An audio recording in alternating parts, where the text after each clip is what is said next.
teams with a goal. For one team, it was about adding to their accomplishments. For another, it was about making the improbable a reality. For the New Jersey Nets, the dream of undoing decades of disappointment started with Jason Kidd, but even the most optimistic fans couldn't sense how much he would elevate his team. After all, they'd won only 26 the year before, so when he predicted 40 victories, many said he was way off, and they were right. The Nets won 52. Then it was on to the playoffs, where Kidd and his team continued to prove that history didn't matter to them.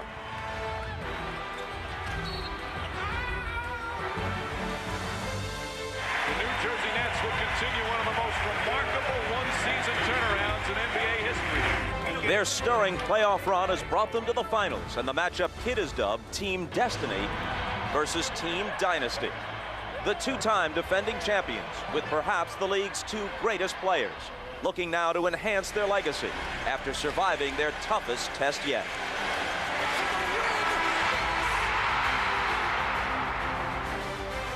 It was the Kings who nearly took the Lakers' crown, but LA displayed resourcefulness and resolve. Battling to the point of exhaustion, they responded like a team unwilling to see their glorious run come to an end. And so, it continues. Team Destiny versus Team Dynasty. Game 1, next. This is the NBA on NBC. And for the third straight season, the NBA Finals open up in Los Angeles, where the Lakers are the overwhelming favorites to win their third consecutive championship. To do so, Los Angeles will have to defeat a New Jersey Nets team that hasn't just defied expectations, they've mocked them. Good evening, everyone. Bob Costas at the Staples Center in Los Angeles. Welcome to Game 1 of the NBA Finals. Well, obviously, it's no surprise to see the Lakers here. They've been the NBA's dominant team in recent seasons, and they're already being mentioned among the great teams of all time. But the Eastern Conference representative is really a surprise. The Nets last knew glory back in the old ABA, when Dr. J was their star and the ball was red, white, and blue. In their 25-year NBA history, they've never been anywhere close to the finals until this breakthrough season. Joining me now is Tom Tolbert, and now, as a reward for everything they've accomplished to this point, the Nets have to deal with Shaq. Yeah, we can talk about plots, we can talk about subplots and defensive schemes and all that, but what it comes down to is stopping one man, the most physically dominant center, maybe the most physically dominant player ever to play in this game. It's about brute strength, it's about energy down low, and how do you stop this guy? It's impossible to stop him man on man.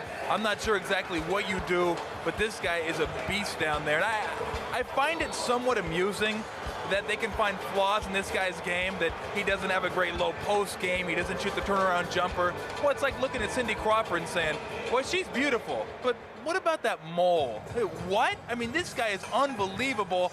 How do you stop him? That's a question that's yet to be answered. But, you know, prior to the last 4 games against Sacramento, the mole, in Shaq's case, was the free throw shooting. In the last 4 games of the Western Conference Finals, he hit better than 70% of his free throws. So even the mole, apparently, has cleared up or been surgically removed. What do the Nets have to do to make this interesting and competitive? Well, when you look at the Lakers, I mean, you can put what they have to do on a Post-it. When you look at the Nets, what they have to do, maybe you roll out one of those old Egyptian scrolls. I mean, the list is long. They have to shoot extremely well from beyond the arc. They have to make their free throws. They have to keep the Lakers off the offensive glass. When you're the underdog, you can't give the favorite more than 2 or 3 opportunities, or more than 1 opportunity, I should say. So they have a lot of things they need to do. Jason Kidd needs to step up big. Kenyon Martin needs to step up big. It's going to be a tough chore. Your prediction is? Lakers in 6. Right, closing in on the tip-off of Game 1 of the NBA Finals. When we come back, you'll hear from the men who'll call the game, Marv Albert and Bill Walton. You're watching the NBA on NBC.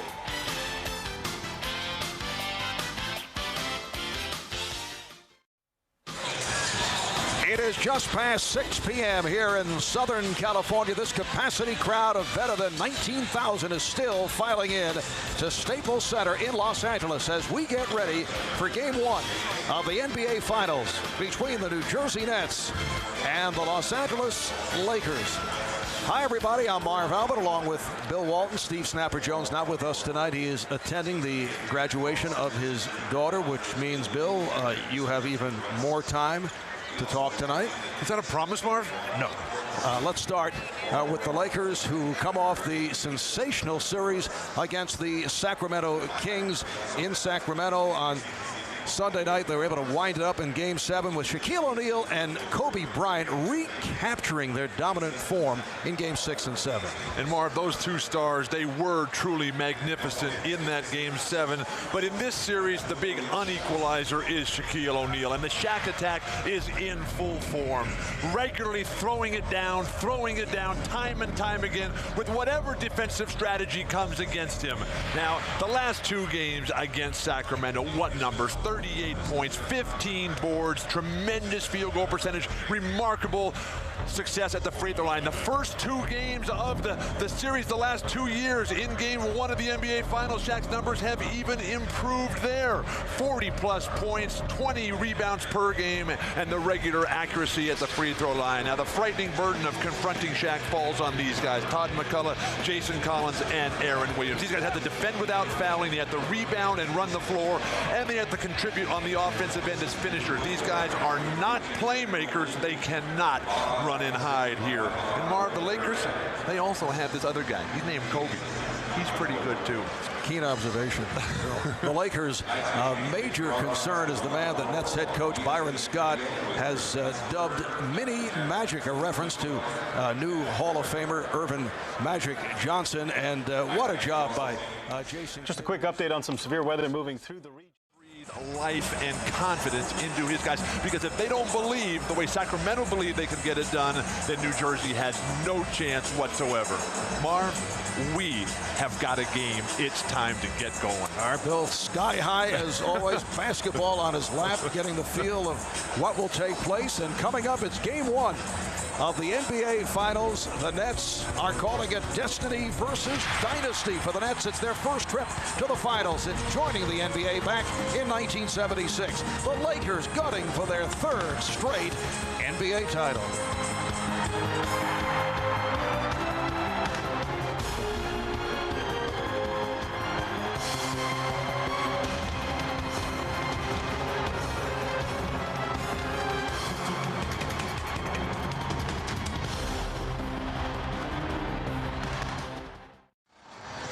Welcome back to Los Angeles, where we are joined on the sidelines by Jim Gray and Lewis Johnson. Let's go to Jim.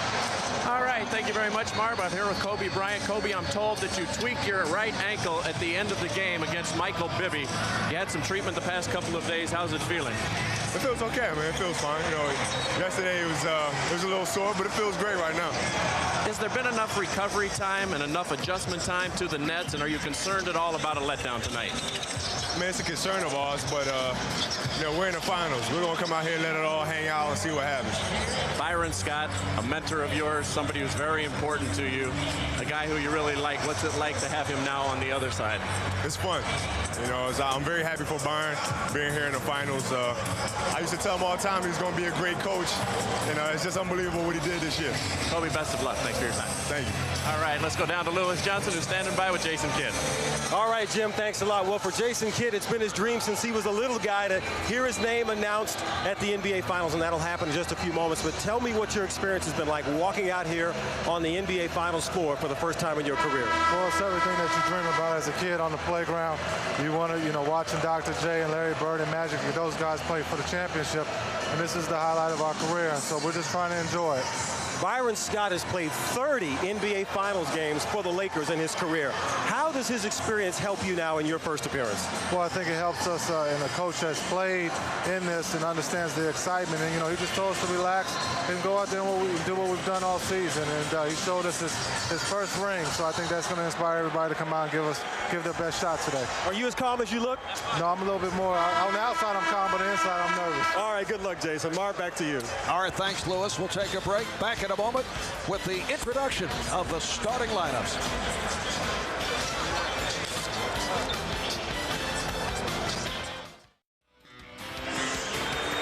Back at Staples in Los Angeles, where the Lakers have the second-best home record in the NBA. Only Sacramento was better. Lakers going 34-7 here in LA. We're set for the introduction of the starting lineups. Let's go to the public address and Lawrence Tanner. And now the starting lineup for the Eastern Conference champions, the New Jersey Nets. At one forward, number 6, second year out of Cincinnati, Kenyon Martin. The other forward is number 44, fifth campaign from Utah, Keith Van Horn. At one guard, number 5, eighth season from California, Jason Kidd. The other guard, number 30, sixth year from Villanova, Kerry Kittles. And at center, number 11, third year from Washington, Todd McCullough. The head coach of the Nets, Byron Scott.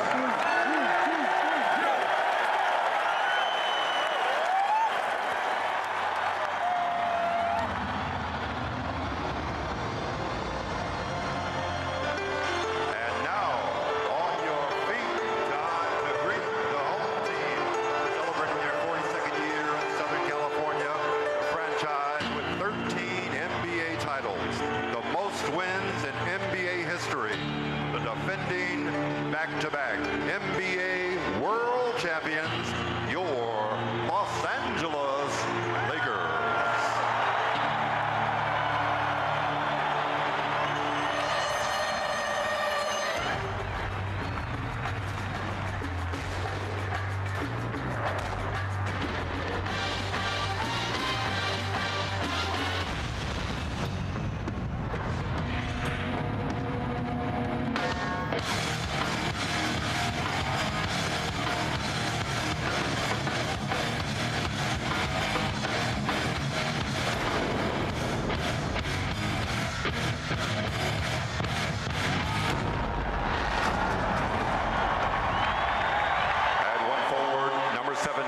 Sixth, 7th, 11th year from North Carolina, Rick Fox.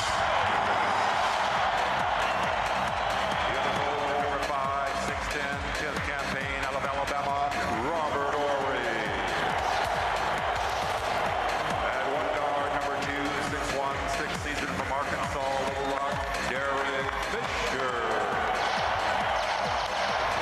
The other guard, number 8, 6'7", sixth year from Lower Marion High School,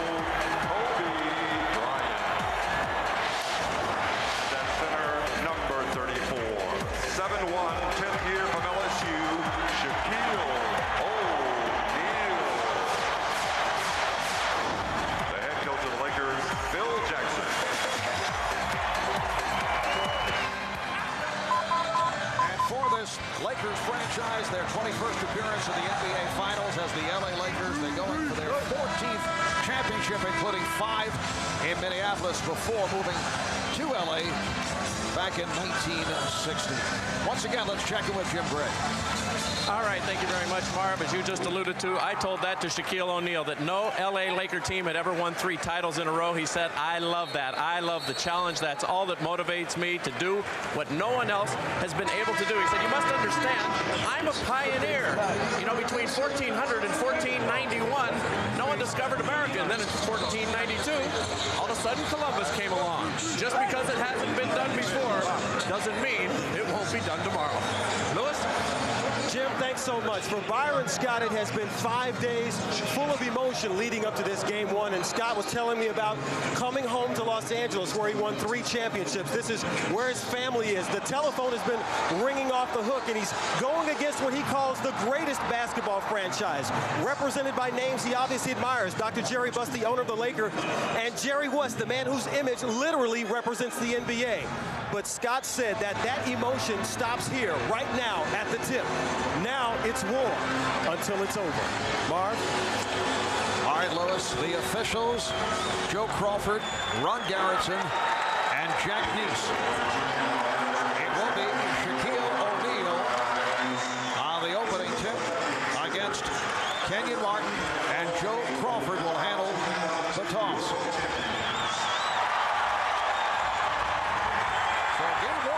The NBA Finals is underway. The Lakers controlling the opening tip. Robert Horry being guarded at the start by Kenyon Martin. Shaquille O'Neal. They feed Shaq. And kept alive by Rick Fox. Here's Fisher, who has not been able to get going throughout this playoff run. Three-point shooting will be critical for Phil Jackson's Lakers. Kerry Kittles opening up. That was a two-pointer, had the foot on the line. One of the things I love about the Nets is that Byron Scott's approach here is, hey, it's about tempo. It's about we're going to outrun the Lakers. You cannot beat Los Angeles and Shaquille O'Neal in a slow-down game. Bryant being played by Kittles at the start. See Kobe checking the clock. Good job by Kittles, but he was able to drill it. And that's what separates Kobe and Shaq from the rest of the league. Their ability to bail out a team that is up against a shot clock that is just standing dead, and they can come up with spectacular plays one after another. Kidd able to keep it alive. Open shot for Kenyon Martin. So the Nets have come out and hit a couple of jump shots. They have a 4-2 lead. One of the problems with the first-time team is they get overwhelmed by all the falderall that surrounds the NBA Finals here. New Jersey comes out, looks extremely sharp and supremely confident. Give Jason Kidd a lot of credit as well as that young man there, Byron Scott. Foul on Kenyon Martin. Byron Scott making his return to Los Angeles. Grew up in Inglewood, the site of the former home of the Lakers, the Forum. Horry able to keep it alive. Here is Fox. And last touch by the Nets. Both coaches talked about rebounds. Rebounds mean possession. Possession means control. Neither team very sharp in that category in the opening minute 45. And the Lakers have started out only 1 for 5 from the field. Now Kenyon Martin switching off to Kobe Bryant. O'Neal getting position. Shaquille O'Neal going right at Todd McCullough. Todd McCullough, as everybody else, gives up size, gives up strength. What you can't do is give up that kind of possession. Horn with the steal and fouled by Van Horn. You know, Shaq was asked yesterday about Todd McCullough, and he called him, quote, respectable. Todd McCullough said, that's a huge compliment. Seemed very touched by that. Respectable.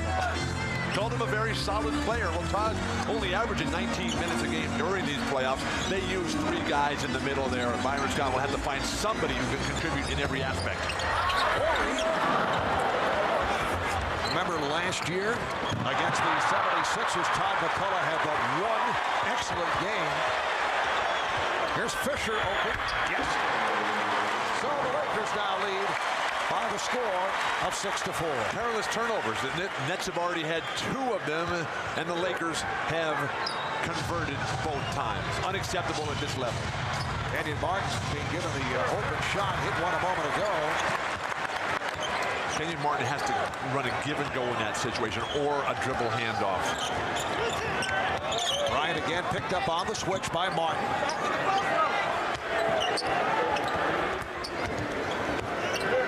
Shot clock down to 6. Bryant goes to the fadeaway. Fox missed the tip. Fox on the pickoff. Lakers 8, Nets 4.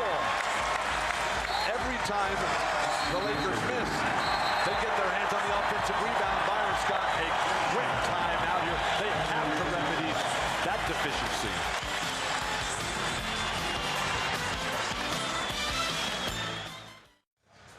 The careless play of the New Jersey Nets have allowed the Lakers to get some easy opportunities. An outlet pass. Maybe want to test Kenyon Martin for color blindness on that play there. But Derek Fisher able to deliver immediately. And then Rick Fox on the offensive glass. Byron Scott told us that it's about controlling all the role players. And when guys like Fox, Horry, and Fisher get easy opportunities, that's not going to get it done. Nice play by Horry coming from the blind side to block that shot, and last touch by New Jersey. Lakers have an 8-4 lead, 3.5 minutes gone by. Now Van Horn switching off to Fisher, who is looking for the mismatch.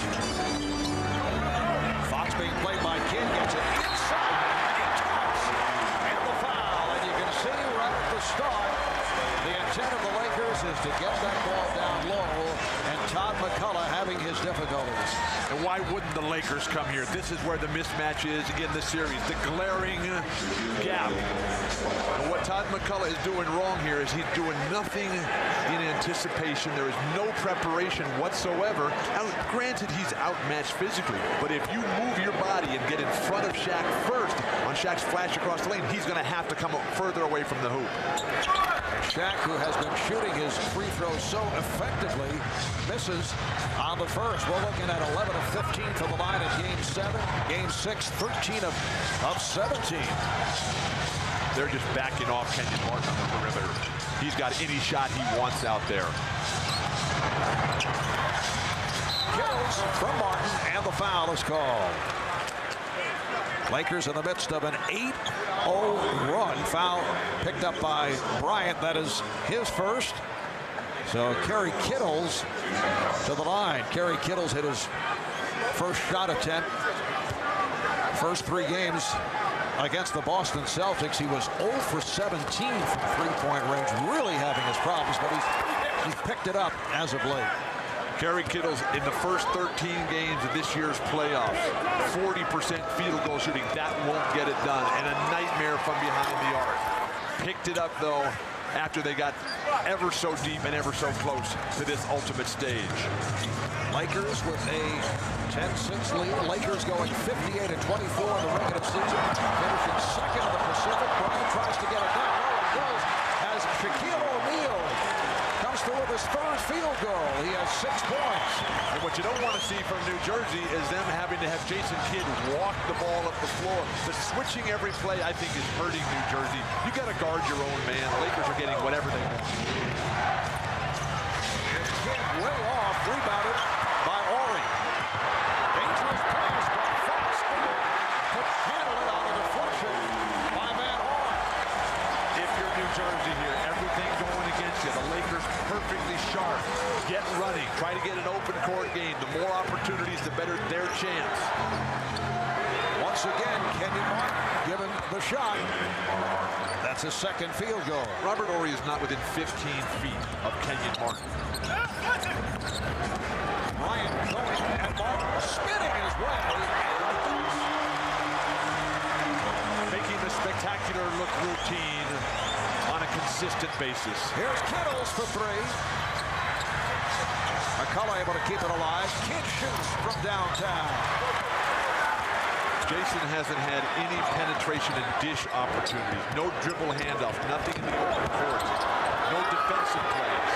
Fisher for 3.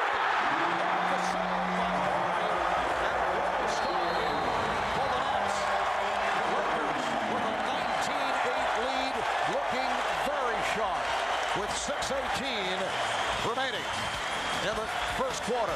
The championship carryover, forced to play at the highest level in years because of Sacramento's brilliance and the challenge. And then Kobe Bryant just coming. This switch has been killing Byron Scott's nets here. But when you have that kind of ability to come and finish with the left hand at 8 feet away, what can you do? The ball movement so sharp. Derek Fisher able to just toe it up. Too easy. Too many good looks. All Lakers early. What can New Jersey do about it? These aerial pictures are courtesy of the Goodyear Blimp Eagle based in Carson, California. Bill, as you know, Goodyear built its first blimp back in 1925 and currently operates 3 airships. Were you on that maiden voyage, Mark? I missed that one. Had a conflict. Go to Lewis Johnson. Lewis? Well, Marv, during that last time out, Byron Scott trying to get his guys in order. He said there's too much standing around, and he said that's not us. And he said we have to make the Lakers work, and how we get things going for ourselves is on the defensive end. So look for them to try and push the defensive intensity here as they bring the ball back in play. Marv? Yes, normally the Nets run that Princeton offense so effectively. It is similar to the Sacramento Kings. Back cuts and high screens and rolls, but they are not able to get anything going as they give it right back to the Lakers. You need on-court leadership. Byron Scott can talk only once on the sideline, but where is Jason Kidd? He's got 0 points, 0 blocks, 0 free throws, and 0 points. He does have a rebound, though. And watch out. Shaquille O'Neal would be by Todd McCullough to hit the reverse.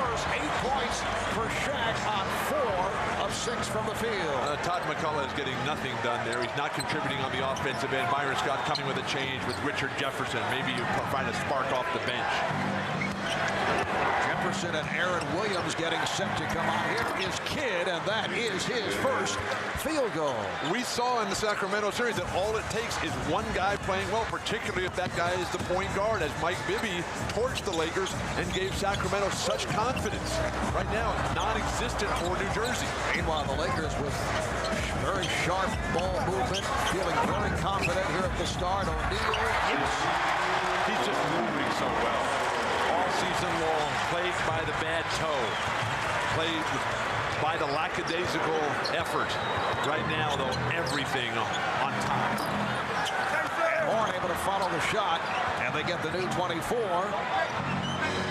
We're just under 5 remaining in the first, and the Lakers lead 23-10. They're giving Martin so much room. He has got to put the ball on the floor.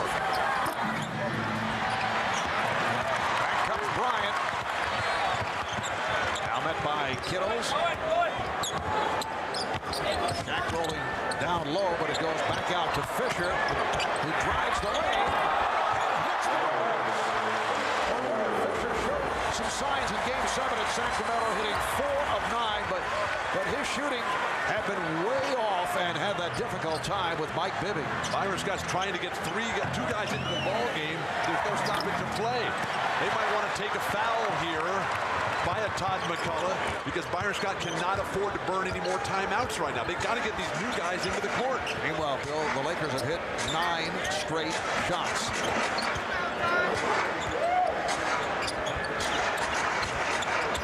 Kobe Bryant. Robert Horry got a piece of it. When they do miss, they get the offensive rebound. Who is going to stand up for New Jersey and say, this board belongs to me? Rejected by O'Neal.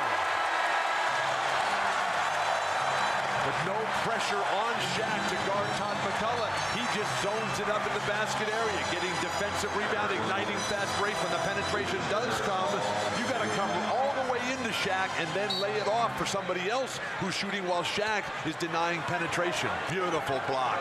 Try to keep it in bounds next time, big guy. Third block shot for Shaquille O'Neal. So the rookie Richard Jefferson, who played so well, has come on for the first time. Martin not able to hit. Lucius Harris and Aaron Williams also checking in as we approach 3 minutes remaining in this first quarter. It's been all Lakers. They're up 25-10. O'Neal, Williams had his back turned, and Kenyon Martin trying to hold back Shaquille O'Neal. Foul is called. That's number 2 on Martin. Shaq is doing everything right, forcing yet another timeout here. Todd McCullough couldn't get it down. Shaq just overpowering whoever is in there. And then the movement without the ball, something he's really improved of late, forcing himself through the pain. All Los Angeles early. New Jersey really struggling in every aspect, particularly putting points on the board. Back at Staples, Matt Damon, star of the motion picture The Bourne Identity, which I'm told opens June the 14th. The Lakers, with a burst here in the opening quarter, have a 25-10 lead on the Nets with 3:03 remaining. Shaquille O'Neal will get a rest, 5 for 7 from the field, 10 points, 3 block shots. Samaki Walker coming on. Samaki bothered by a bruised knee, but says he's much better. Phil Jackson telling us yesterday that his intent was to go with more of the bench on the inbounds miscommunication.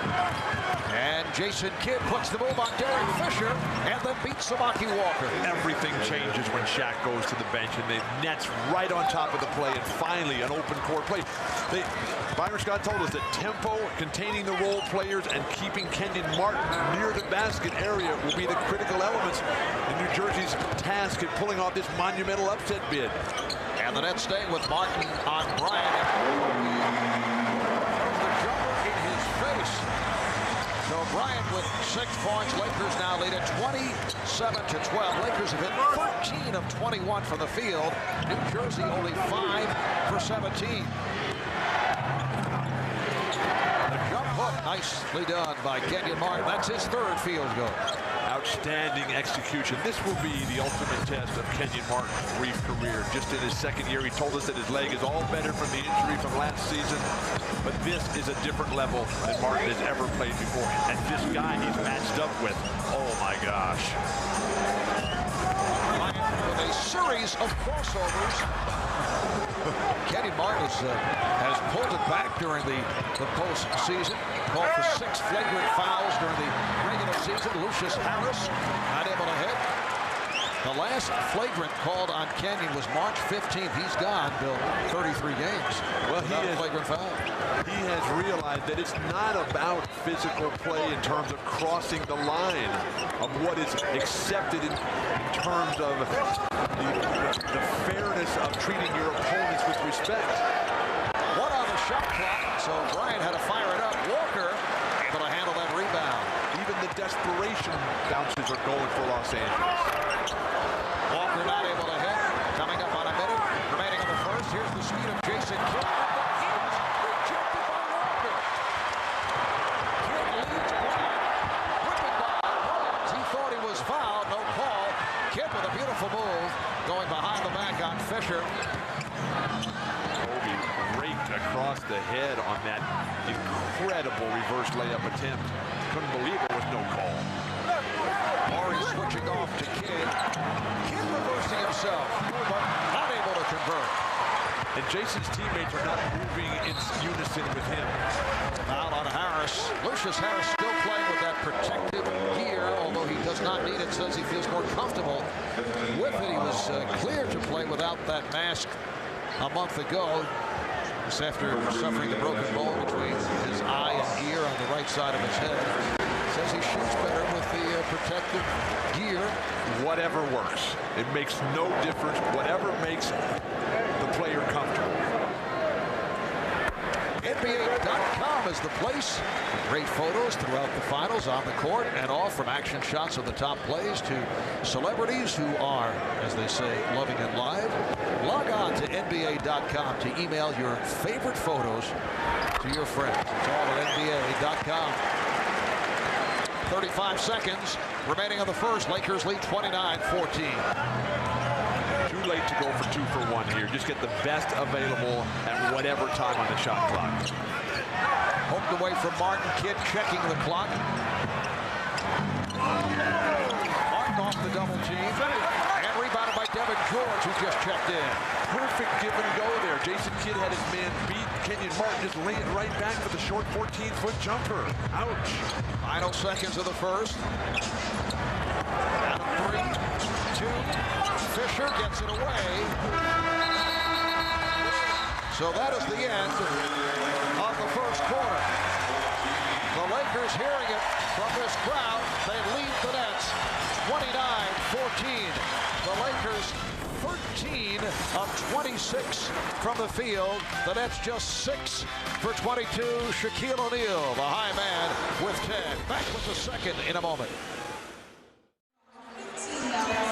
Welcome back to the City of Angels. We're at Staples Center in Los Angeles moments ago. Magic Johnson acknowledged by this crowd. Magic named earlier today to the Basketball Hall of Fame.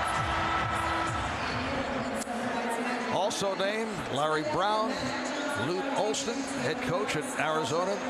The late Drazen Petrovic, a star with the Nets after beginning his NBA career with Portland, and Kay Yow, the head coach of women's basketball at North Carolina State. Let's go to Jim Gray with the new Hall of Famer. Sitting here in his customary front row seat as one of the co-owners of the Los Angeles Lakers. Magic, what was it like when you got that call from the Hall of Fame? I was excited, nervous. I just was going crazy with excitement. And I was happy not only for me, but my family, my mother and father, as well as my wife and my 3 kids. Magic, a guy like yourself, John Stockton, and now Jason Kidd. What enables guys like you to see the court so well? It seems like you see just about everything. It's something just in the 3 three of us, we want to pass first, shoot second. We want to make our teammates better. And also we want to give our teammates a scoring pass. And that's the difference between the three of us, because we give you a pass that you can shoot right away or that you can score with right away. How much do you think that Byron Scott has helped Jason Kidd, having been a teammate of yours and now trying to apply what you did so well and help Jason? Well, Byron has told me, he talked to Jason about myself, and you know, he didn't have to tell him too much because Jason had it in himself. He's a great leader, and he's a guy you can't really stop or contain because he can get the ball off the board himself and take it the length of the court. That's why you really can't contain him or stop him. And of course, Jason idolizes you. He wanted to wear number 32, but because of Dr. J having that number retired, he took number 5, 3 + 2. I'm sure you're aware of that, but you know he's an idol of yours. How do you respond to that when guys perform at this level? Well, I think you just say thank you for respecting you enough that you want to play like myself. And I hope that all kids are watching Jason Kidd, because we need more young people to learn how to pass and set up their teammates instead of just shoot all the time. So now kids will be idolizing Jason Kidd now. Final thought. Is this a Laker dynasty should they win 3 in a row? Oh, no question about it. You know, anytime you get to win 3 championships in a row, that is a dynasty. All right, Magic, congratulations to you on the Hall of Fame. And I want to thank NBC, Marv, Dick Enberg, Bill, and especially my boy, Dick Ebersol, for all the wonderful times with NBC. Thank you all. All right, Magic, and we appreciate it. And, of course, you too, Jim Gray. Thank you for sneaking that in. I was just going to keep the microphone here long enough until that happened. I know it. Marv, yes, and knowing Jim, that is accurate. A remarkable career. Earvin Magic Johnson, now a Hall of Famer. And Bill, I know you were there for the proceedings earlier today. Marv, it was a magical ceremony, hosted beautifully by Dick Enberg. A lot of other Hall of Famers were there. Pete Newell, Ann Meyer, Marcus Haynes, Connie Hawkins, Bill Sharman, George Yardley, celebrating the greatness of basketball and how much fun everybody had who was involved there throughout their lives, throughout the game. And Larry Brown, so humble, so giving. He was embarrassed about the attention brought his way. What a day it was downtown Los Angeles. Lindsey Hunter picks up the foul. Anthony Johnson has come on for Jason Kidd, so he's playing the point. He has Lucius Harris in the backcourt, Richard Jefferson, Keith Van Horn, and Aaron Williams up front. A 32-14 Laker lead. We're opening minute, second quarter. Nothing going right for New Jersey. They can't get in the open court. They're trying to extend their defensive pressure to try to get the game going up and down, but they're getting pounded on the boards. Is this a team that is rattled or just being severely outplayed? A combination of both, because this grandest of stage shrinks men, the greatest of men. But also, we've seen the Lakers have elevated their game, responding to the challenge that Sacramento gave them. Oh, nice block. Yeah, that's looking for a charging foul. Walker was able to hit on the follow. Lakers now lead 34-15. The Lakers have to be saying to themselves, although there's still a long way to go in this ball game, we are very happy to be out of Sacramento. It is a different story here in the first half. Even the 4 games that the Lakers won against the Kings, they all went down to the wire. And a traveling violation is called on Walker. New Jersey needs one guy to show that, look, I can play at this level. I can take this game away from Kobe and Shaq and the rest of the Lakers. Somebody who's going to come in and say, just give me the ball. I'll put some numbers on the board, and then we'll get going. Because right now, there is no confidence on behalf of the entire net squad. And once again, Van Horn coming up short. And the Lakers are getting away with having Shaquille sit out for some time. They're using their bench, as Phil Jackson said he would. They have Hunter in there, George, Walker, along with Horry and Bryant. Hunter off a 3. And Jefferson able to get to it. But how long do you leave Jason Kidd on the bench? Now, granted, Johnson is a quality player at the backup point guard, but Jason Kidd is your MVP candidate. He's got to be the guy that sets the tone. He hasn't done it yet, but when are you going to give him the chance, particularly with Shaq sitting on the bench right now for an extended period? Hunter going to the left hand. Johnson. Nets have missed their last 7 field goal attempts. Lindsey Hunter switching off to Keith Van Horn. And Van Horn with the shot. He is 0 for 3. That's a very difficult shot. You stand there. They're looking for the pass and then pull the trigger. You have no body momentum. The Lakers are backing off. You got to dribble at someone else's defender and then get a dribble handoff going. Lindsey Hunter able to get it off with Keith Van Horn flying at him. It's a 2-pointer. He had the foot on the line, and Byron Scott will talk it over. 8:52 remaining. First half. The Lakers 36. The Nets 15.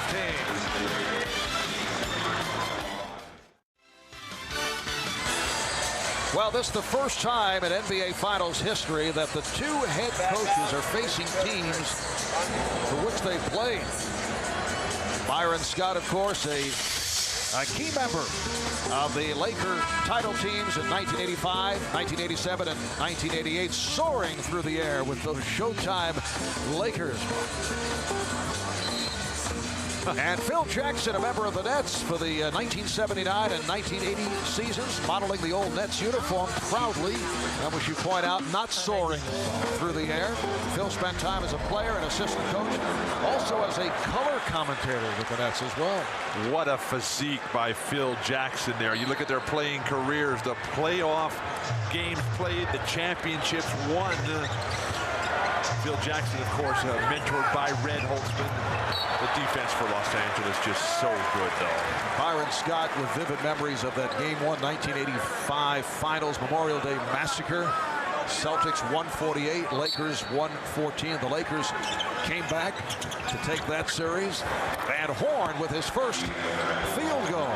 So the Lakers now lead 36-17. New Jersey had missed their previous 8 shots. And Jason Kidd still sitting on the bench. I mean, he can't be tired. When was their last game? Last Friday night? This is Wednesday, isn't it? Let me think of that. Yes, it is. Ryan Shaw has come on for the first time.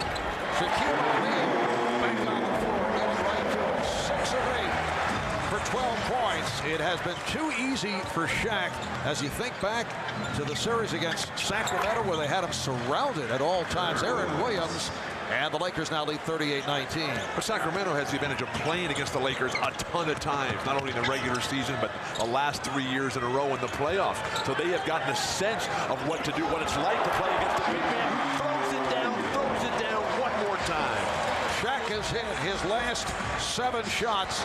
He has 14 points, and the Lakers lead it 40-19.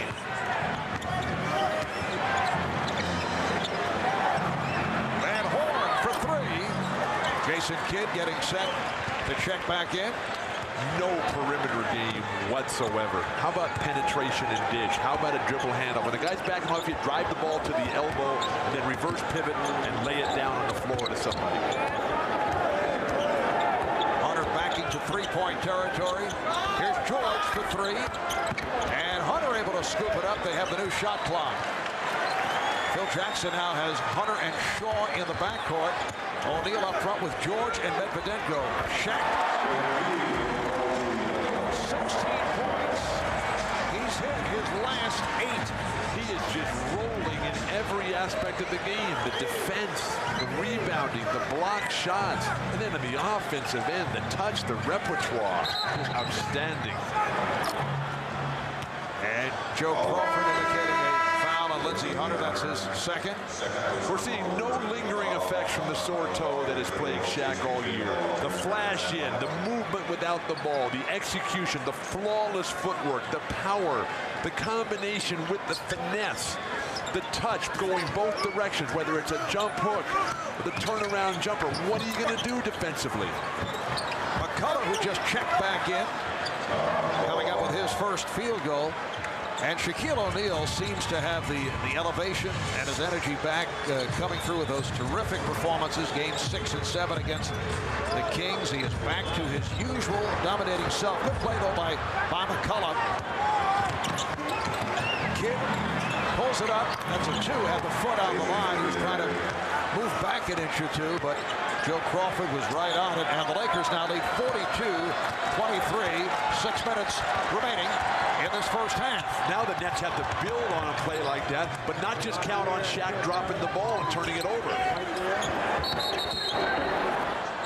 It is waved off. 3-second violation. Timeout taken.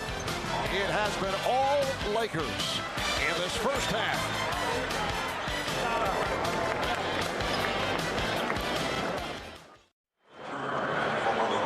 Back in Los Angeles, our aerial coverage, courtesy of Goodyear and his fleet of airships, which reminds you to take all of life's journeys on the wings of Goodyear.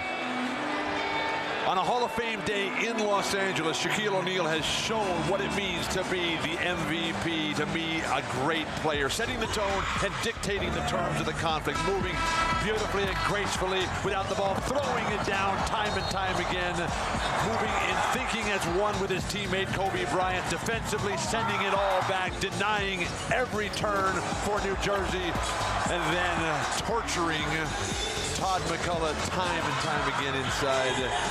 So many green shots in the paint. New Jersey has got to do something to force Shaq to get outside of the lane. Shaquille O'Neal 8 for 10, 16 points. He's hit his last 8 shots. He missed 2, and he's hit 8 in a row. Let's check in with Lewis Johnson. Lewis? Hey, Marv, for the Nets, their defensive plans against Shaq, well, there's no shame in their game. It's defense by committee, the centers and the forward here and there. And I talked to Todd McCullough before the game, and he said between himself, Aaron Williams, and Jason Collins, they'll use their 18 fouls that they have to give to try and slow Shaq down. You know, I asked Jason Collins if his twin brother, Jaren, who's a rookie with Utah, would be here tonight. He said yes. And if they could sub him against Shaq, they would try that too. Pick up some more fouls to give. Richard Jefferson. Nice move by the rookie from Arizona. We were talking yesterday with Byron Scott. He said, we're not going to stop Shaq and Kobe, but we must contain everyone else. Medvedenko with the tip. Scott feels that the Nets can win if they hold Shaq and Kobe to a combined, he gave us a number, 55 points. That could be obliterated in this first half. And Todd McCullough with his second field goal. Lakers 44, Nets 27. Nobody has shown since Phil Jackson showed up that you can beat Los Angeles, but I don't believe you can win with the strategy of fouling. You have to come with something where you play defense and force Shaq to take difficult shots, much more difficult than the one he's had here today. He's just rolling right by it.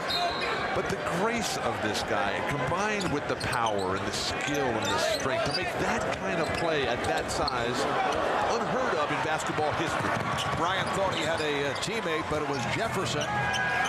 Nets have hit their last 4 shots.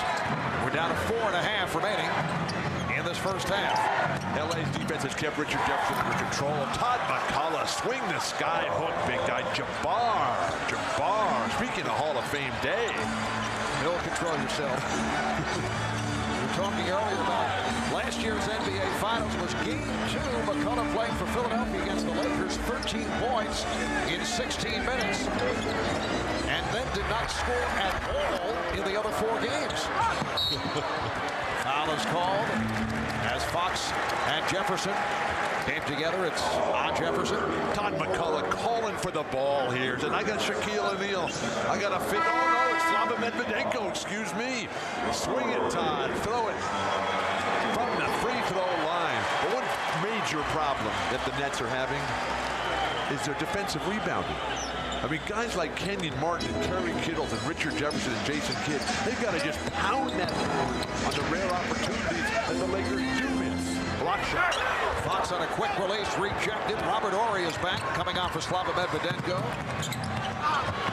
And Kittles lost his balance, and the ball was knocked out of bounds. Last touch by Kittles. And it's Brian Shaw quickly putting the ball in play. Nets caught on their heels again. Bryant stroke. Here comes Kidd, chased by Fox. By Fox, and a beautiful recovery by Kidd to get it to Kittle. Transition defense. Phil Jackson has worked so hard on this. They had to do that against Sacramento. Been very few fast break opportunities for New Jersey because they can't rebound. They can't dig it out defensively. Lakers have led by as many as 23. McCullough on that foul. So the Nets have cut into that lead.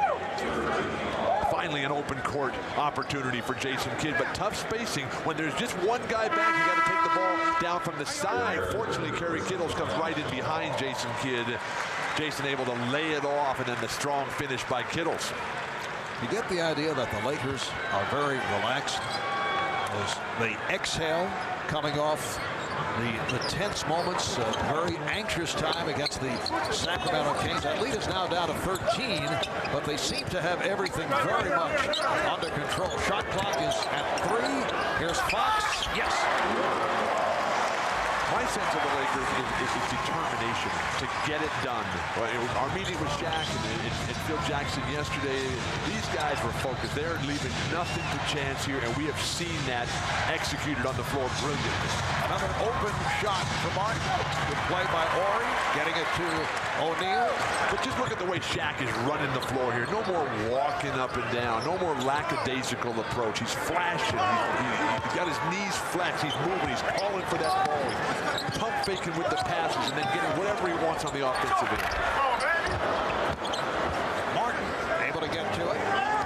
15-point Laker lead, 2.5 remaining in this first half. Marv Albert along with Bill Walton, Steve Snapper-Jones not with us here tonight. He will be for game 2 on Friday. Back home in Portland, attending his daughter's graduation. They've got to take the ball at Shaq there. If you let Shaq play the weak side in a play like that situation, you have no chance. O'Neal out deep. Here comes Martin to help. The interchangeability of the offense. Anybody can play any position. Only for 3. Good box out by Jefferson. Where's Kenyon Martin with that kind of rebound? That's the kind of inspirational play they need.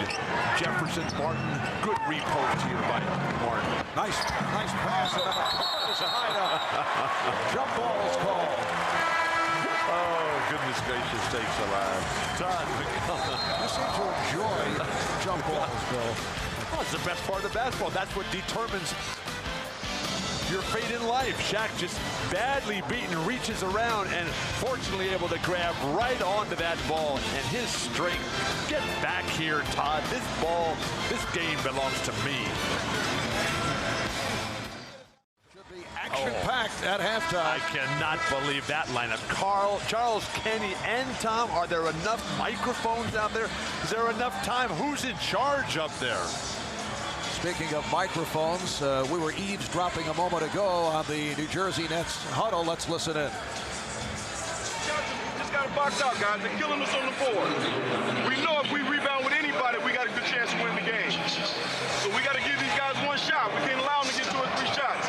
Okay, and then we can get into our running game. All right? Chip away at it, guys. You know how we played the last time we were down 20 to these guys and came back. Okay, so let's stay in there. Just chip away. Okay, let's go. Stay aggressive, guys. Stay aggressive. That's head coach Byron Scott trying to rally his team. Here's the jump controlled by the Lakers. Possession by possession. Just play it one at a time, but they are getting pounded on the boards. Minus 12 overall, and they have been doubled up on the offensive glass. Will somebody please get 1 rebound, get in the air, and let's get it going, New Jersey. O'Neal. Another offensive rebound. And a loose ball foul. It's on the Lakers. Kobe Bryant arguing the call. That's his second. Whenever you're playing against Shaq or a great player in the post, is that you have got to have tremendous play from your power forward to dominate the boards on the weak side. That's Kenyon Martin, Van Horn when he's in there, Richard Jefferson. Lakers over the limit. Martin only a 68% free throw shooter during the regular season. Well, we'll be back Friday night, 9 o'clock Eastern time, 6 Pacific, to bring you game 2 of the NBA Finals. That'll be from Staples, right here in Los Angeles. Kenyon Martin missing on both, so the Nets 3 of 8 from the line. And we talked about Martin having to do the job on the boards. He only has 3 rebounds. That will not be nearly enough. Come on, Kenyon. This is the NBA Finals, what you live for. Fox passing on the 3 and takes it to the rim. first half at both ends. Very difficult for a player like Kenyon Martin, who has spent his whole career being bigger and stronger and physically intimidating against his opponents. This game is being played and will be won ultimately at the mental level. Here's Kidd shooting the three. Jason Kidd in the postseason coming into tonight, 11 of 70 from downtown. That's 16%. It was 32% from three-point land in the regular season. 1 of 2 tonight. Bryant for three. Kobe now 3 for 10 from the field. Everything defensively from New Jersey has been reactive. They are not doing anything to force the Lakers out of what they want. Down to 10 seconds remaining in the half, and Byron Scott has to be very pleased cutting into the 23-point lead. Nice play. McCollum block. Here's Kidd. Just did beat the shot clock. Fisher. Able to get it off. Halftime in Los Angeles. It seemed much worse than the halftime score. Lakers led by as many as 23. They're up 42-19ers. Derek Fisher doing well to get it off and was right on target. But the Nets close out the second quarter with a 17-8 advantage, and they are down by 12. How about this number? Lakers out-rebound the Nets in the first half, 31-19. I'll go to Jim Gray with Derek Fisher. All right, thank you very much, Marv. He's gone from Damon Stoudemire to Tony Parker to Mike Bibby, now Jason Kidd. Are you fairly pleased that you've been able to slow him down somewhat here in the first half? Well, he got some buckets late in this quarter, and they finished the quarter 17-8 run, and it's a 12-point game now, so we can't relax anyway. How disappointed are you that you've let these guys back into the game after being so easy and in control here for the first quarter and 6 minutes? Yeah, we should be extremely disappointed. You know, we knew that coming out it'd be a little different for them as far as their experience. We were able to take advantage of that early, but it seems that they're getting comfortable, and we have to step up and take control of this game again. All right, Derek, good luck in the second half. Thank you.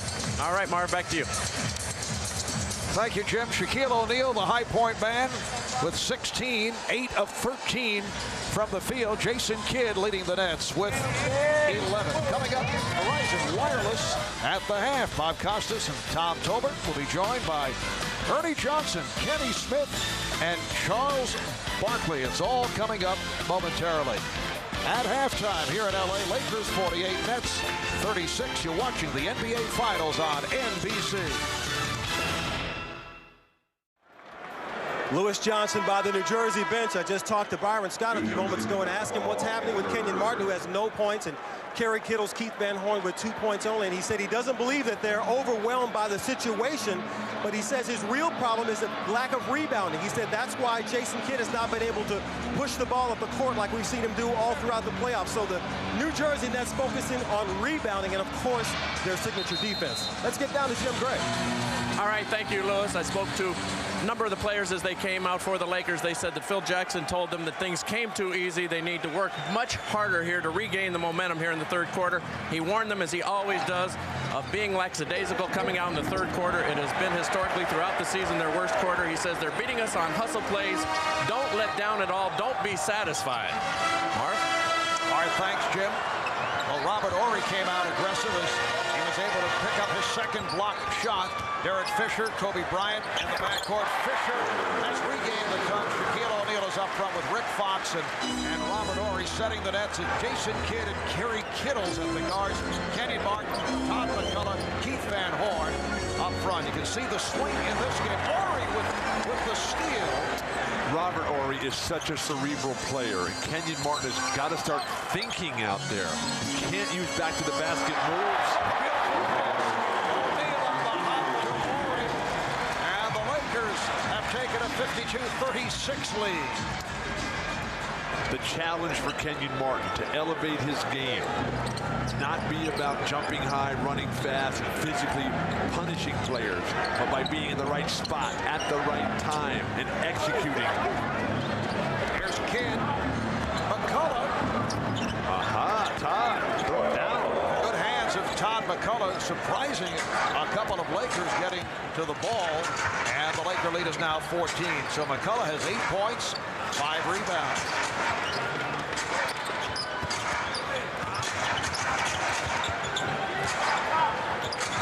clock. Down to 6. Fisher to O'Neal. Saw Shaq had position, but not able to hit. A little bit out of sync offensively that time. Nice push of the ball. Can Van Horn finish? Finally. The guy only had 2 points on 1 for 6 shooting before that fortuitous shot. Well, Van Horn hitting the 3, and now the crowd becoming interested. As the Nets have moved within 11, they've trailed by as many as 23. O'Neal squeezing his way, and he is fouled. Recall the Nets blew a 26-point lead in the Eastern Conference Finals, down by as many as 21. In the fourth quarter, the Celtics able to come back. Nets went 52 and 30 during the regular season. Best record in the East, 52 wins, the most in the history of the franchise. In the playoffs, they beat Indiana 3-2 in a grueling first-round series, then knocked off Charlotte in 5 in the conference semifinals, and then beat the Celtics in 6 in the Eastern Conference Final Series. Even that doesn't go right for New Jersey. They finally get Shaq to miss a free throw. Lane violation. But everything about New Jersey this year, Marv, has been the best in franchise history. Todd McCullough called on the violation, and the Nets have made the playoffs for the first time since back in the 97-98 season. In fact, though, the Nets are the first team since the playoffs expanded to 16 teams in 83-84 to reach the finals one season after failing to make the playoffs. Keith Van Horn with his second straight 3, and the Laker lead is now 10. Starting to take matters into his own hand, Van Horn. Now you got to get the same from Kerry Kittles. With the step and the facial. Oh my gosh. Throw it down, Kobe. Throw it down. Lakers 56, the Nets 44. We played 3 minutes in the third. Van Horn trying to shake off Fox, threw it away. Kobe Bryant in the open floor, looking at Todd McCullough. McCullough is slow to move to the ball. He's slow to get off the floor. And when that is the case, you are going to get posterized time and time again. You got to come out and attack the guy who's coming at you.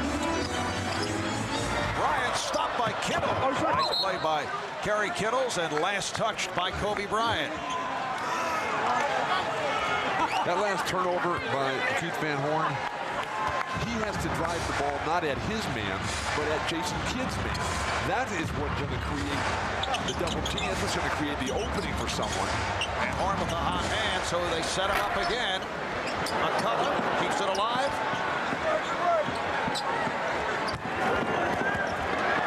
Another terrific defensive play by Robert Horry. He's had only 2 steals and a block shot in the first 3 minutes of the third quarter. And the ball back to New Jersey. Robert Horry is one of those guys who'll beat you anyway. He'll beat you with his offense, with his defense, with his rebounding, with his block shots, with his passing. What a team player. What a find to get this guy and team him up with Shaquille O'Neal. It's having difficulty finding a shot. And they get bailed out on the foul. Foul called on Fox. That's his first. The problem is, though, that the Nets are trying to post up Todd McCullough. He's not a guy who you can run an offense through. That's got to be either Van Horn, Kittles, Martin, or Jason Kidd. McCullough is a finisher, not a creator. Kidd, Jason Kidd is hitting the jumper. He now has 13, and the Laker lead is 10.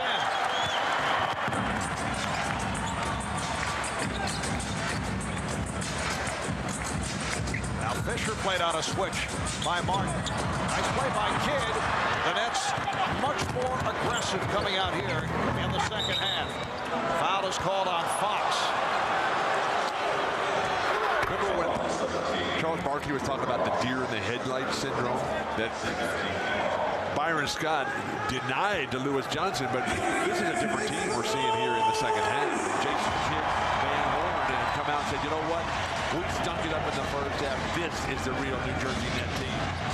Well, the Nets came out so passive in that first half. It's too easy for the Lakers. Todd McCullough 5 for 7 from the field, 10 points, and that lead, once 23, is down to 8, and Phil Jackson calls for time. And if Kenyon Martin will continue to face the basket and create opportunities for his teammates, the penetration, the defense is frozen, and then McCullough can finish in this situation.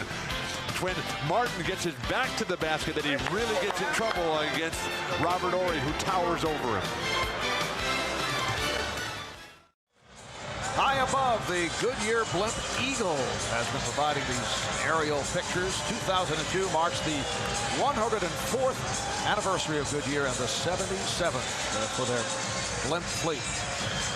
We've been talking about the success of the Nets this season, pulling off one of the incredible turnarounds in the history of professional sports. 26 wins a year ago. They go 52-30, best record in the Eastern Conference. They win the Atlantic Division, first time in the history of the team, and it's their first ever NBA Finals appearance. It all starts and ends with Jason Kidd, and the beauty of his game is that he finds a way to win, like Magic Johnson, his idol.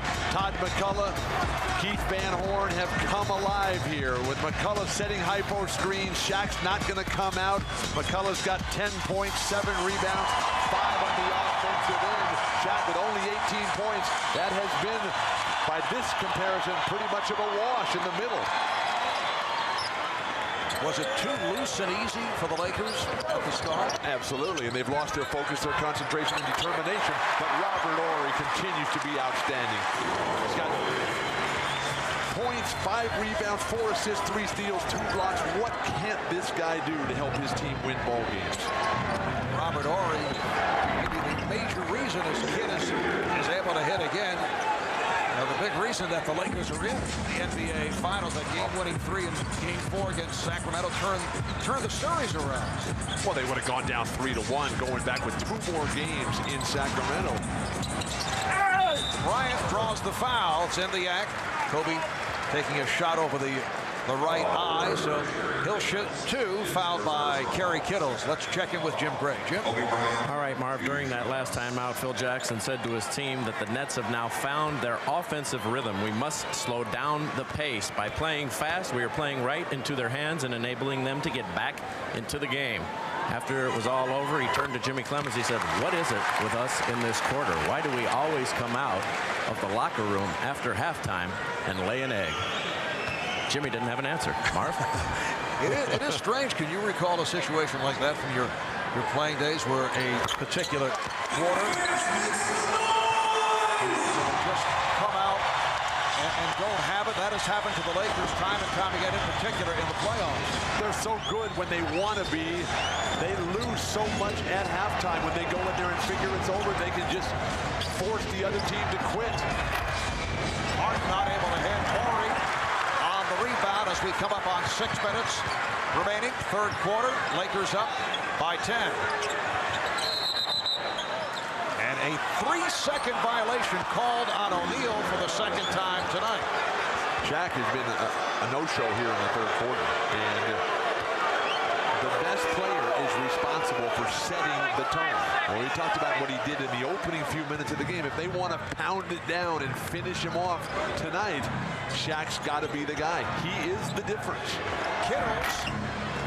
The chip by Martin. It counts, and the foul. The best play of the game so far for Kenyon Martin. Maybe this will be a springboard for him to come alive, because this guy does have talent. But matched up against Robert Horry, so very difficult. That time with a great position, Horry grabbing him, holding him, and the concentration and focused determination of Kenyon Martin coming through. Kenyon had a very difficult first half, but he has had it at the defensive end during the postseason. Did an excellent job defensively. You recall on Jermaine O'Neal of the Pacers in the first round. So the Nets are now within 7 after trailing by as many as 23. Fox, O'Neal, McCullough got a piece of it. And Shaq has missed his last 5 shots. Beautiful ball movement, New Jersey. Kittles for 3. The Nets are within 4.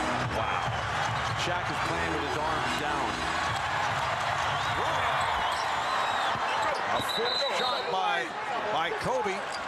And last touch by New Jersey. It's a night and day performance for Shaquille O'Neal. That was a lob pass by Kobe.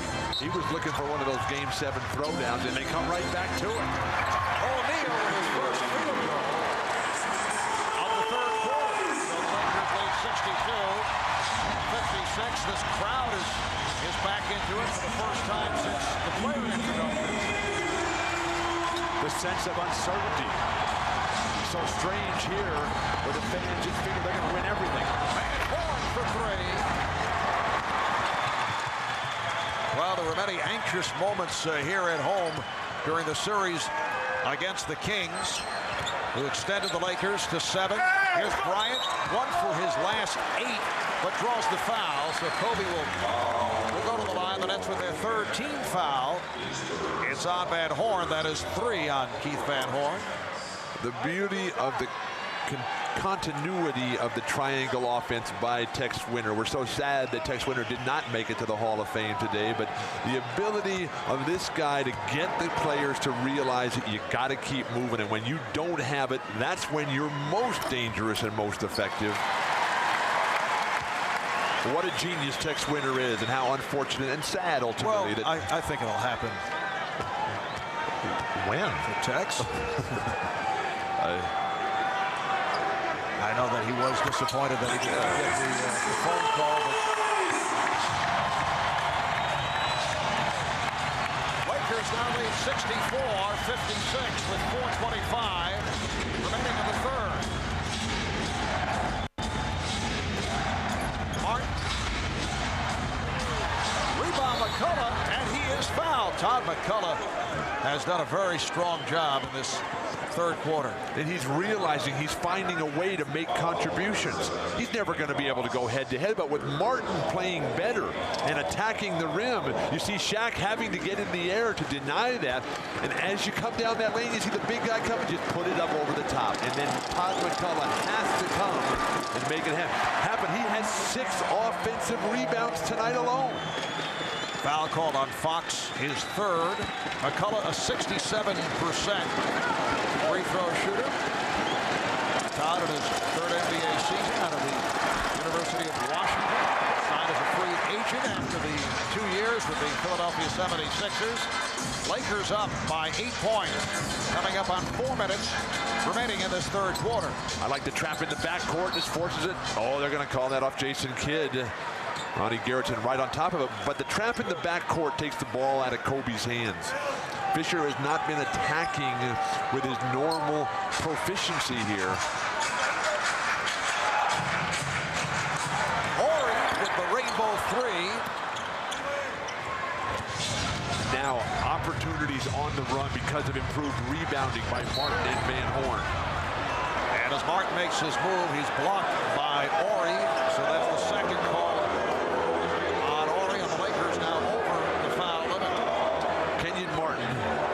Against Robert Horry should not play back to the basket in the low post. Horry is too tricky. Horry is, it looks to me like 2 inches taller than Kenyon Martin. In that situation, turn and face. Get Horry to back up. He's got those very long arms and is so deceptive and anticipates so well. It's virtually impossible to play against a bigger guy with your back to the basket, Kenyon Martin.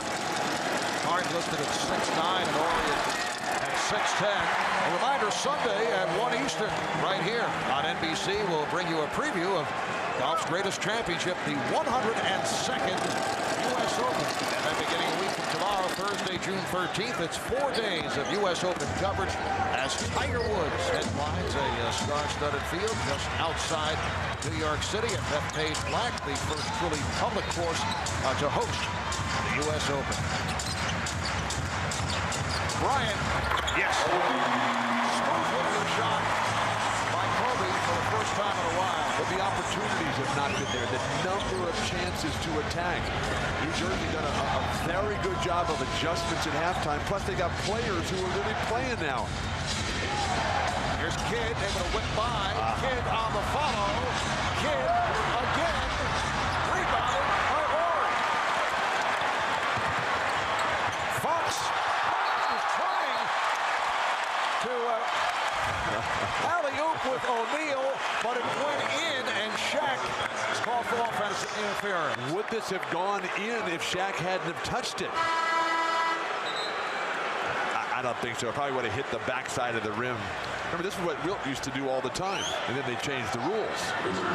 Once Wilt changed the way basketball was played. So the offensive interference eradicates that field goal. Keith Van Horn sitting down. Richard Jefferson, the rookie from Arizona, has checked back in. Martin stopped by O'Neal. Good play by Shaq. Just under 3 remaining in the third quarter. And the Lakers lead the Nets 66-57.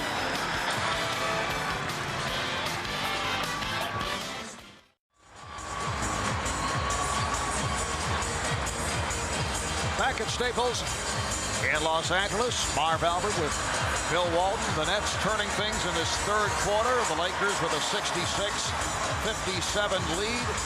Lakers have led by as many as 23, but sparked by Jason Kidd. Different story here. Leadership, finding a way, figuring it all out. Jason Kidd comes out after an average first half, realizes he's got to pick it up. The passing, the shooting, the offensive rebound, something he's noted for, changing the tempo. Deciding, look, this is what we got, poking the ball away, getting his team into transition. That's what MVP candidates do. Now can he turn the entire tide? He's got him back in this thing. 0 turnovers, it's critical. But now they got to make that final hurdle and put that seed of doubt in the minds of the Lakers and their fans. Well, the Nets able to get as close as 4 points just moments ago. Shot clock to 3. And last touch by the Lakers. A lot of Nets are playing better in this half. McCullough's playing strong. Kidd, Martin, Van Horn. Where's Richard Jefferson? Where's Kerry Kittle? These guys have got to come alive. You have to have everybody playing well if you're going to win as the visitor in this building. It's a Nets team that came out looking very tight, rattled in the first half, but they've been able to calm down. Kenyon Martin rebounded by Shaquille O'Neal. That is a rebound. And that's why you have to attack Shaq with the ball.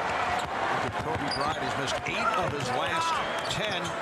Shaquille O'Neal has missed 5 of his last 6. Shaq with a nice fake and draws the foul. So McCullough collects his 3rd. Beautiful. Everything right for Shaq. Flash from the weak side. Get the great position. Little ball fake. What is your theory? How you're going to score? Determine your own fate. Fake one way, come back the other, and get in the air. There is nothing anybody, including Todd McCullough, can do about that. Shaq 2 for 3 from the line. Did get a break, receiving a do-over earlier on a lane violation. Aaron Williams and Lucius Harris now checking back in, replacing Kerry Kittles. Todd McCullough. McCullough with 10 points and 8 rebounds. Well, the bench, which is, I think, an edge for New Jersey in this series, they didn't give him much in the first half. Total of only 5 points off that bench. What is going on with Shaq at the foul line? We have reached the point where we're saying, remember when Shaq used to miss free throws? He'll be shooting the technicals next. Yeah. Martin. Oh, strong move to the rim by Kenyon Martin. Lakers 68, Nets 59. You talk about finding your game at halftime. Whatever Byron Scott did in that locker room in terms of making these guys believe they could get it done, that has worked beautifully. Fox not able to handle that handoff. Jefferson taking the one-hop pass from Kidd. And a foul is called. Joe Crawford, the outside official, pointing at Derek Fisher. Lakers have it over the foul limit. And Lucius Harris will go to the line. Transition defense, always a critical element in playing against a fast-breaking team. Kobe does the right thing, forcing Jefferson to double clutch. Not much contact right there, but they're going to send Richard Jefferson to the line, where New Jersey really struggled. Oh, Lucius Harris at the line. Not on the shot, on the away from the ball. Nets are now 6 of 14 at the line. Lucius Harris, one of many members of the Nets to grow up in either the Los Angeles area, state of California. He attended Long Beach State. It's really a West Coast team. The coach, Byron Scott, from LA, Arizona State, a Pac-10 team. So many guys from out here in that conference. Samaki Walker not able to handle the pass. Samaki back on the floor, replacing Shaquille O'Neal. There you see the California / Pac-10 Nets. You've got Jason Collins, Lucius Harris from Los Angeles, Richard Jefferson, born in LA, went to University of Arizona, where his coach went to the Hall of Fame today. It counts, and the foul. A gorgeous shot by Jason Kidd. And he is headed to the line. The foul on Samaki Walker. The crowd is stunned. It was so easy in the first half, and now it has been all New Jersey. That turnaround, truly remarkable, and Jason Kidd leading the charge. What a three-point play. Ryan Shaw, who grew up in the Bay Area, remembers watching Jason Kidd back in the 4th grade. Kidd able to get to that loose ball, and then he is stripped.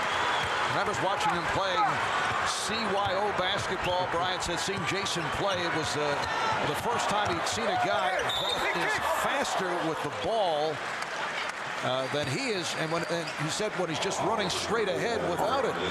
Magic Johnson was that way. Bob Cousy was that way. I saw Jason Kidd play when he was in 8th grade, and he already had that. Aaron Williams on the foul, and Kobe Bryant to the line. Let's go to Jim Gray. Marv, just to add what you guys are talking about, yesterday it was pretty interesting when Shaquille O'Neal told us, if you think that Michael Bibby was fast, Jason Kidd is 5 times faster. We had trouble with Bibby. I don't know how we're going to stop this guy. Marv? Well, Jason Kidd has picked up his play here in the 3rd quarter. Now has 17 points, 6 assists. Lakers lead at 70-63, just under a minute remaining in the 3rd.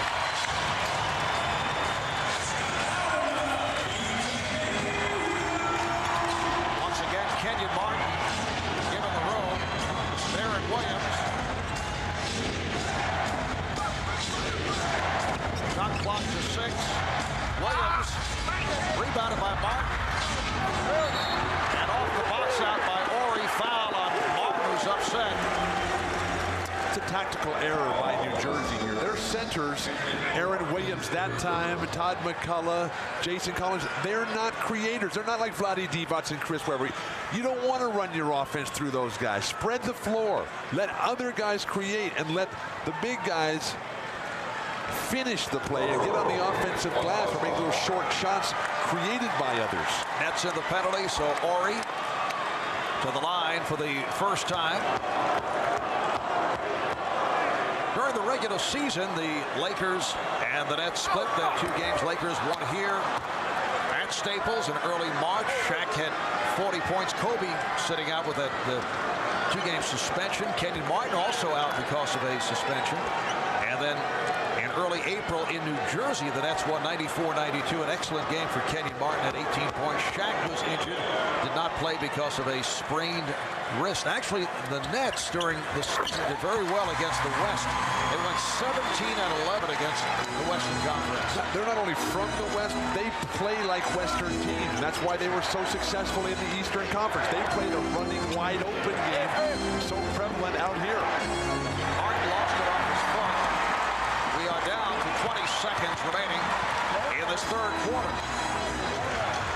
New Jersey needs to stop desperately to keep this crowd quiet during the quarter break.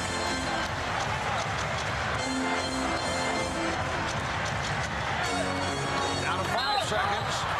Bryant taking it to the rim is fouled.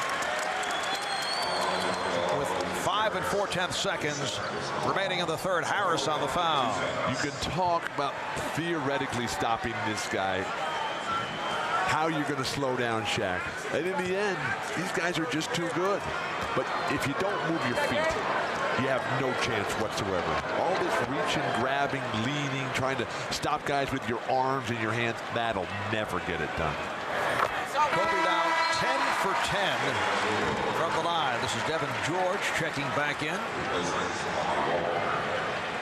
Samaki Walker sits down. Kobe Bryant has bounced back from the food poisoning episode in Sacramento, finishing very strong in games 6 and 7 against the Kings. is his first miss after hitting his first 10. Little adventure here by the Nets. That was close to a backcourt violation.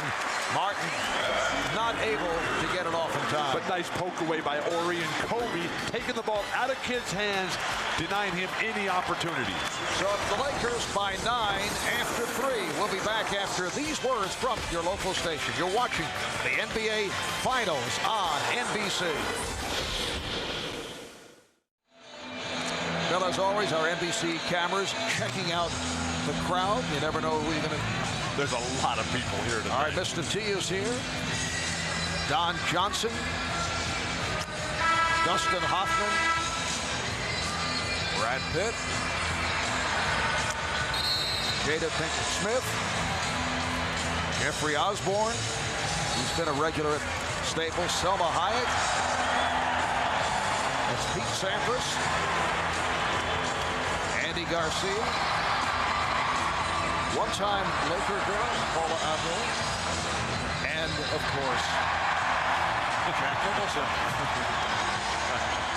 All right, let's check in with Lewis Johnson. Lewis? All right, Marv, thanks a lot. Well, Byron Scott in that last time out giving some instructions here for the last quarter. And an interesting thing he said, one thing we can do here with a quarter to go is we can treat Kobe like we did Paul Pierce in the last series. He said, instead of all these reach-in fouls, step out in front of him and take the charge.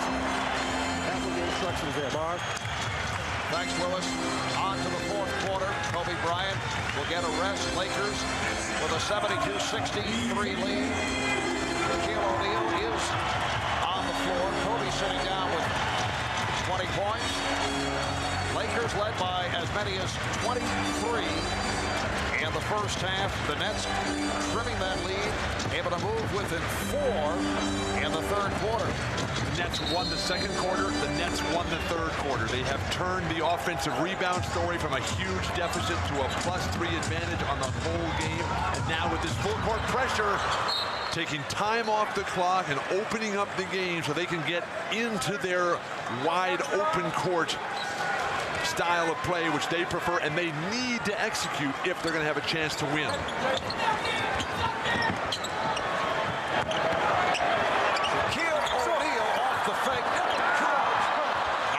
Connect on the tip. Finally, a rebound for New Jersey. Jefferson being played by Fisher. Kidd being guarded here by George. Harris to the crossover. Harris trying to go glass. And O'Neal on the rebound. All that penetration, that should be right at Shaq, but not to shoot, to lay it off to somebody. And Shaq's got a real mismatch here. Horrendous post-entry pass. An attempted lob by Fisher. Jefferson able to finish. So the Laker lead is down to 7. Jefferson has not played a special game tonight, but he hasn't tried to do too much. Played a very disciplined, under control game, waiting for it to come his way. Foul on Jefferson, that is his third. Jefferson has played 18 minutes. Not able to get into the flow. He's attempted only 2 shots and hit both. And George is fouled. Will the basket count? Yes, it does. Late indication, but the basket is good. And Devin George will go to the line. He was fouled by Lucius Harris. A nightmare series against Sacramento. Devin George quickly taking advantage of the shorter and less physically gifted Lucius Harris. If this guy can get on track, that'll be a great sign for Phil Jackson, who's desperately searching for someone on the bench to give the Lakers a much-needed lift. 3-point play for George. Lakers up by 10. Just getting started in the fourth quarter. Game 1 of the NBA Finals. Jefferson. Aaron Williams on the rebound. The way New Jersey got into that play, that was a thing of beauty. Dribble handoff, weaves out in front. They're coming right back to it. Stay with what's working for you, but make a shot from the perimeter.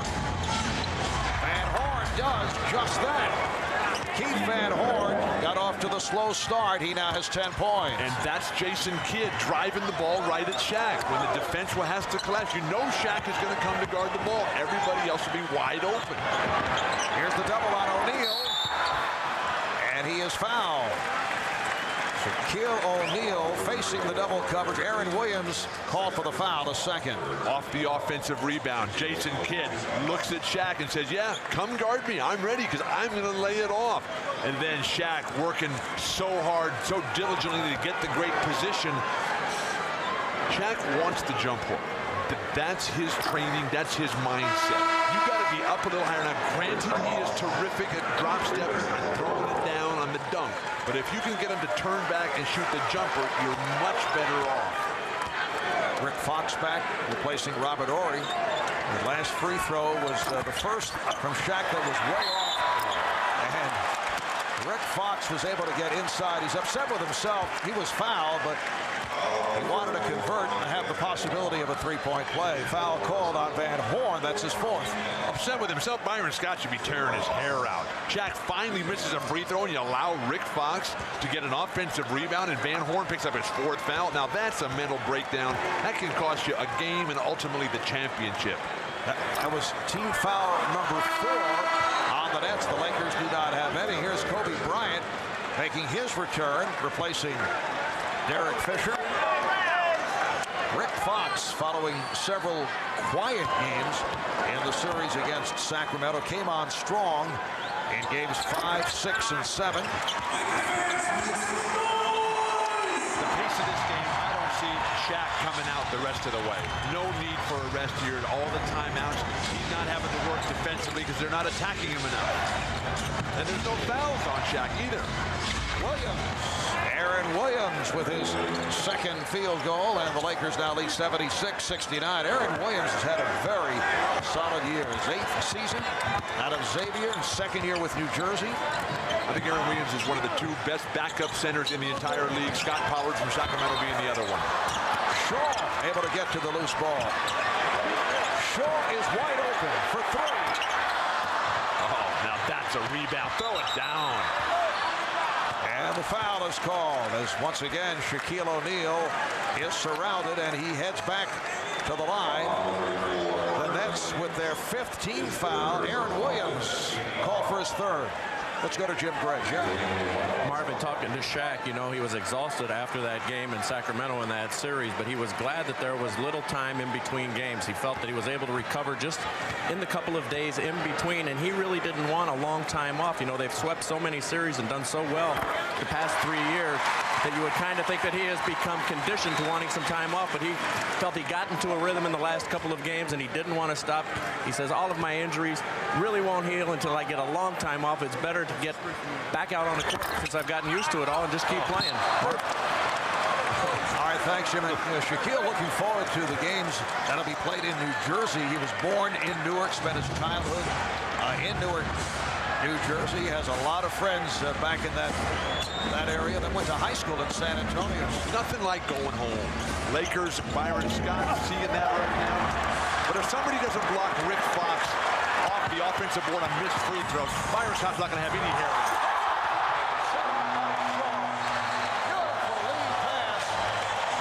The Lakers up by 10.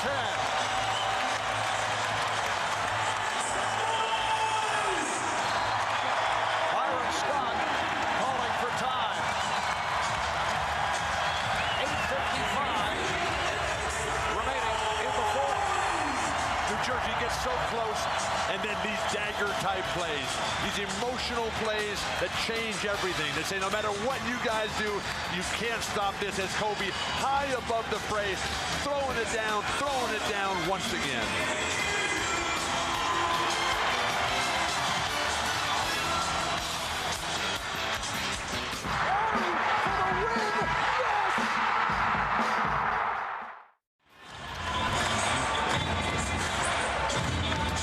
When the Lakers are up against it, they always come to Brian Shaw. The basis of any offense is your ability to back cut, and you put that ball right on the mark.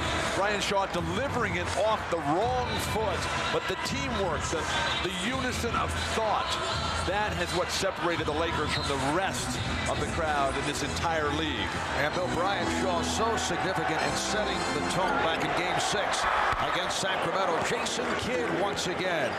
19 points for Kidd, and Shaw very Very skilled at getting the ball to Shaquille O'Neal. That goes back to their days as teammates with the Orlando Magic. And it was in Game 5 against Sacramento when Phil Jackson stayed away from Brian Shaw that they lost that critical game, and Shaq just overpowering the relentless attack at the hoop. But Jason Kidd, Mark, you mentioned the 19 points. He's also got 8 assists and 5 boards. Only 1 turnover for Jason. They're giving him the outside shot. He has got to pull the trigger. Shaq rolling into that lane. Aaron Williams still playing so low down there. At least make him come back the other way. We talked about the familiarity and how these teams rarely play against each other, and Shaq and Kobe and Kenyon Martin missed the games. They got to find out on the fly, and they're a little slow to pick it up. Shaq is now 6 for 10 at the line. Aaron Williams, who just picked up his 4th foul, sits down, and the rookie from Stanford, Jason Collins, has come on for the first time. Lakers 81 and the Nets 71. 8.5 remaining in this 4th quarter. Kidd using the pick. O'Neal able to grab that rebound and had nowhere to go, so Jefferson on the intercept.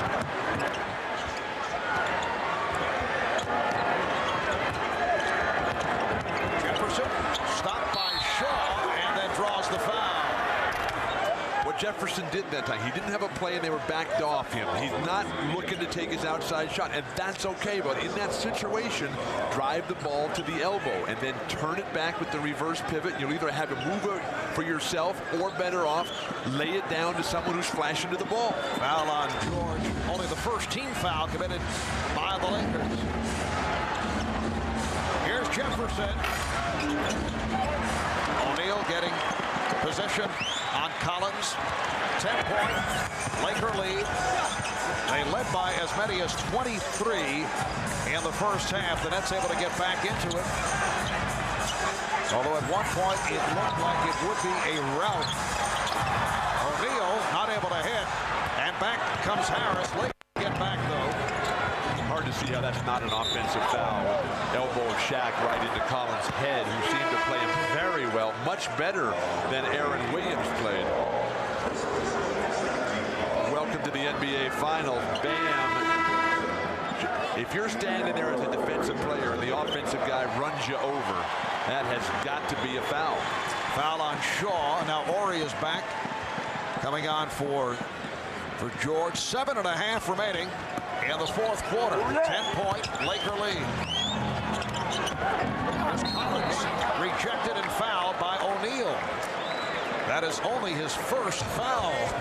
That's what's great. Remember when Charles Barkley and Magic would play, and they'd be involved in every single play, as Shaq is. And then finally, in the 4th quarter, with 7:25 to go, oh, that's your first foul. Collins, a 70% free throw shooter.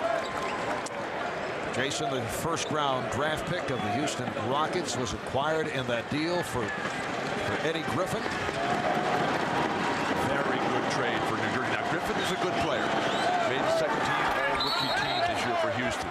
But to get Collins, Richard Jefferson, and Brian Scalabrine, who sits the bench out of USC, this guy, I mean, that was a shrewd move by Executive of the Year, Rod Thorne, in putting this squad together. You get 3 for 1 who all can contribute and all think and play with Jason Kidd. Really. So, Rod, the one-time czar of discipline in the NBA. That is now Stu Jackson's job. 81-72 Lakers. Coming up on 7 minutes remaining in the 4th. Bryant thought he was fouled, lost it to Kidd. Here's Harris with Fox went for the ball, but he's called for the foul. Lucius Harris does not have blinding speed. The acceleration and the explosiveness comes from Jason Kidd.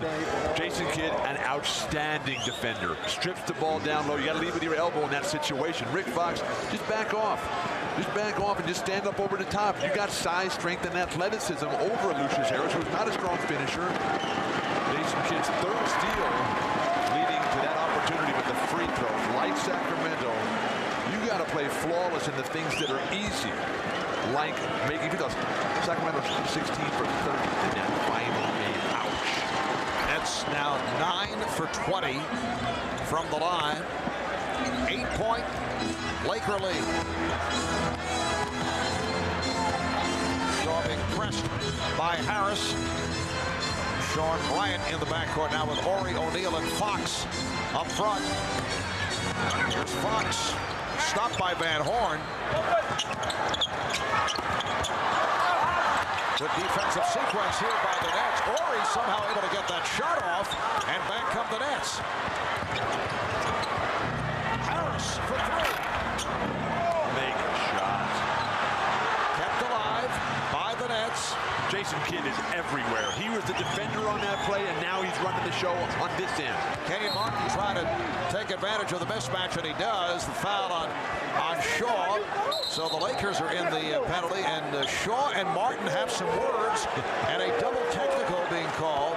It's on Martin and Shaw. Martin is saying, why me? Not quite sure what either player did wrong. This is preventative medicine here, though, by Joe Crawford. Doesn't want any escalation. Byron Scott is saying, what's going on here? My player gets fouled and he gets called for a technical? I don't understand this.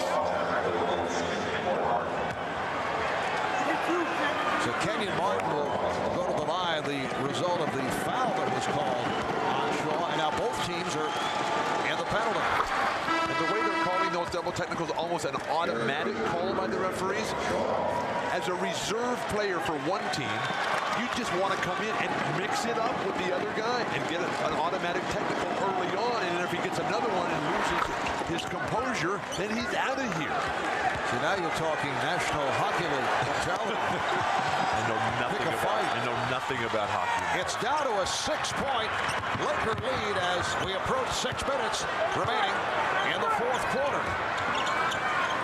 O'Neal is fouled by Collins. Collins getting underneath O'Neal, so Shaq will head back to the line. Todd McCullough sitting out. Even though he's the starter, he doesn't play that many. Just 19 minutes a game in the playoffs. Nice position that time. Unlike Todd McCullough, Collins is trying to play defense before Shaq gets the ball. He has him behind the baseline. That's where you back off just a little bit. Shaq 7 of 11 from the line.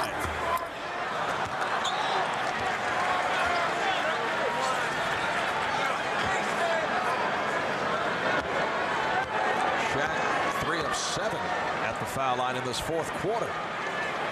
It's after the good start and way off on that second attempt. What did he tell us yesterday about the Statue of Liberty? Oh, Jason Kidd had the foot on the line. It's a two-pointer. Nets were looking for a three. The Nets are within 4. They got within 4 in the third quarter. Now a sense of urgency has set in for the Lakers. O'Neal to the drop step. And the Lakers get the new 24. Where is the weak side rebounding? Here's the lob. Look out. Oh, Collins took a hit from behind from O'Neal, but that was after the foul was committed by Jason Collins. And that's what makes Shaq so difficult to defend here. He's coming to the ball, but Jason Kidd in transition, foot clearly on the line there. Joe Crawford on top of the play. And then when Shaq flashes to the ball and then reverse spins, there is nothing you can do other than get underneath them in the foul call.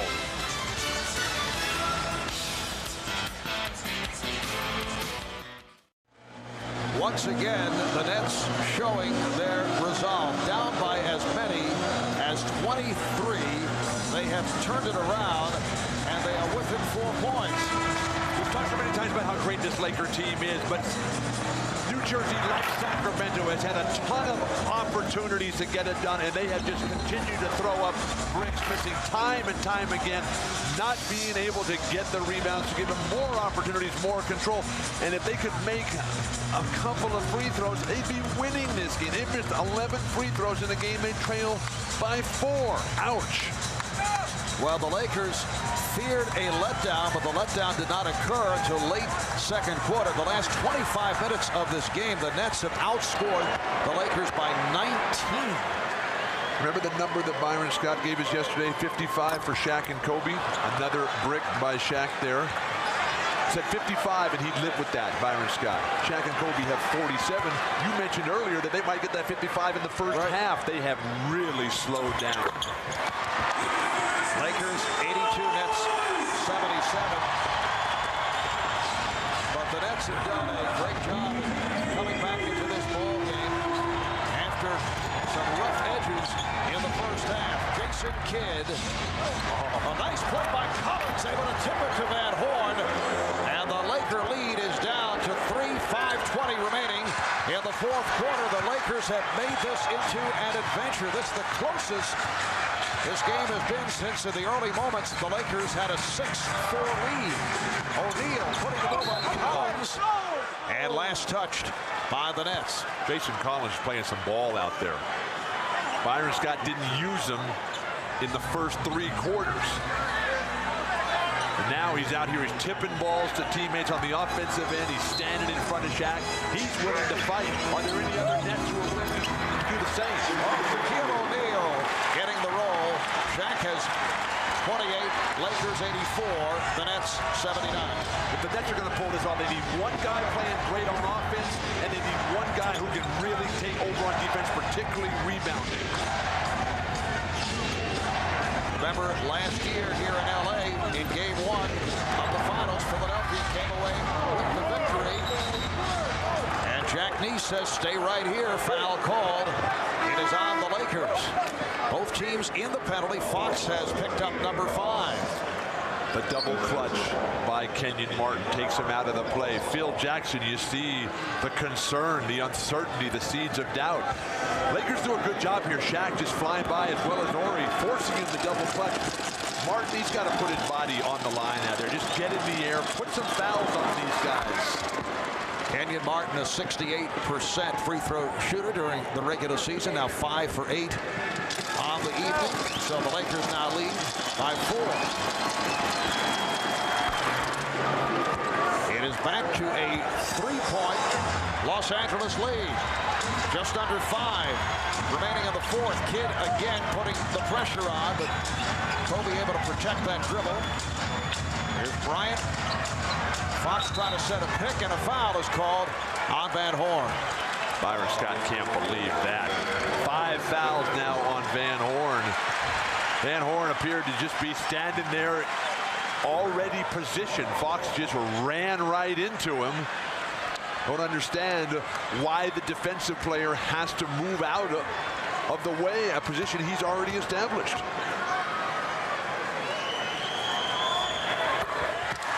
Well, Fox 2 for 3 from the line.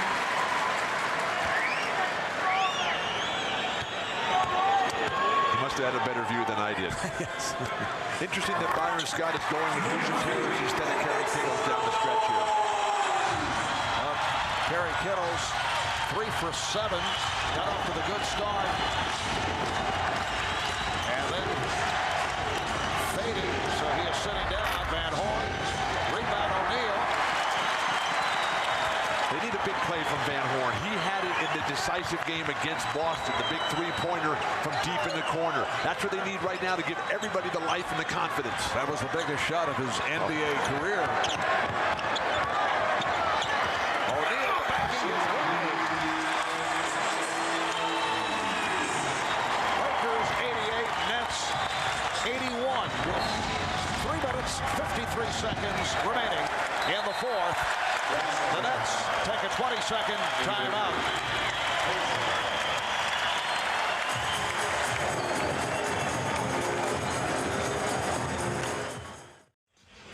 You know you're in trouble when Shaq is turning and facing you.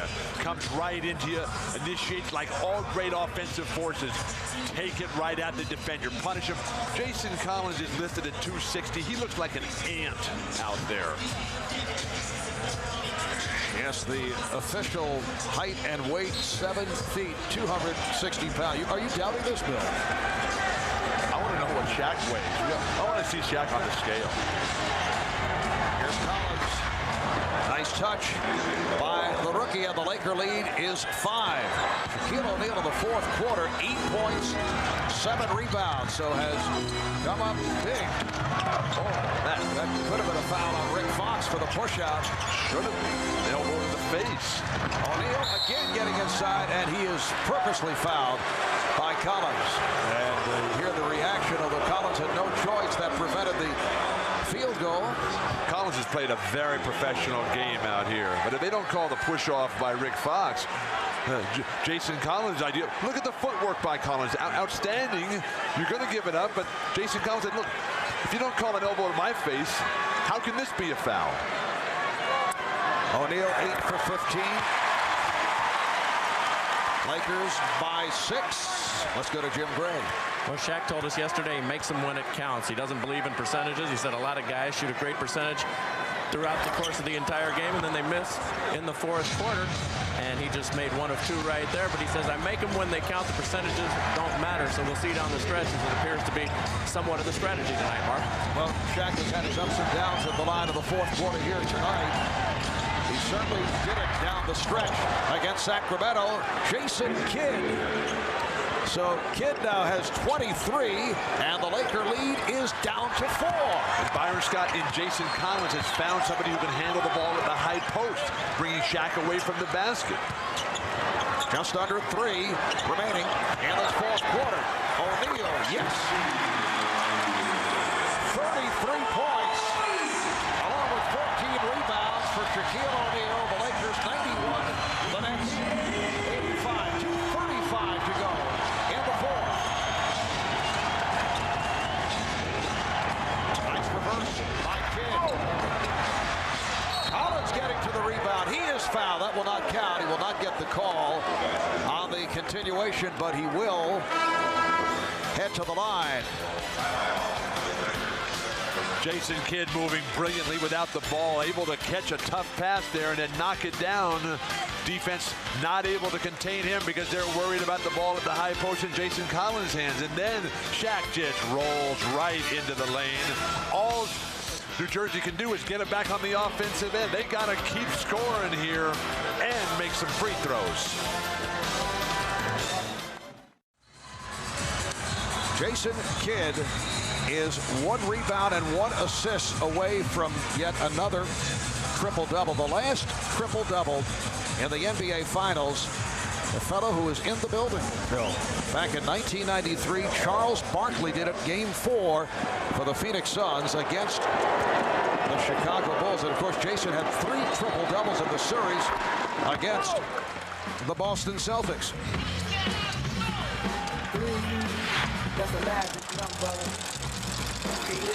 Players to average a triple-double in a conference or a division final. Well, Wilt Chamberlain did it. There have been 25 triple-doubles by 13 different players.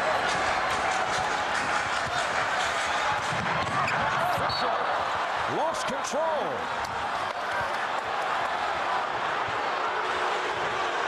With 2:24 remaining in the fourth quarter, the Lakers with a 91-87 lead. Here's Kidd. Collins. Van Horn. And apparently stepped out of bounds. Van Horn backing up. You saw Robin Horry pointing at Van Horn's right foot as he backed away. They did so many things right, and then just a little mental mistake. And Jason Kidd, an extraordinary defender, trying to take time off the clock against Kobe.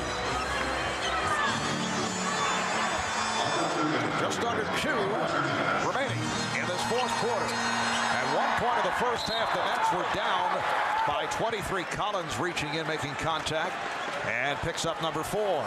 He waited so long. He had Shaq up against the shot clock. Basically, Shaq has to be a shooter, holds his position, has everything going his way, and then the wild swipe at the ball just hits Shaq in the back of the head. An easy play to call. O'Neal 5 for 12 from the line in this fourth quarter. Not good. Overall, he's now 10 of 18. So the Lakers lead by 5. Desperately need offense here for New Jersey. Penetration and dish, knock down some shots. Martin trying to get on the glass. And Jason Collins continue to handle the ball effectively and set screens at the high post. This crowd on its feet as the Lakers have taken a 6-point lead. Nice pass. Harris coming up short. Collins again able to get to the loose ball. And we get a whistle. Jack Neese, the outside official, pointing to the clock. And apparently they're having a problem with the 24-second clock. And the Nets are very upset because they felt the flow was interrupted. They had the advantage. They were on the attack. And because of the malfunction and the misapplication of the reset here, they were taken out of their flow. Well, here's Kidd shooting the three. O'Neal with the rebound. With a minute 25 remaining in this fourth quarter. Lakers with the ball up by 6 points.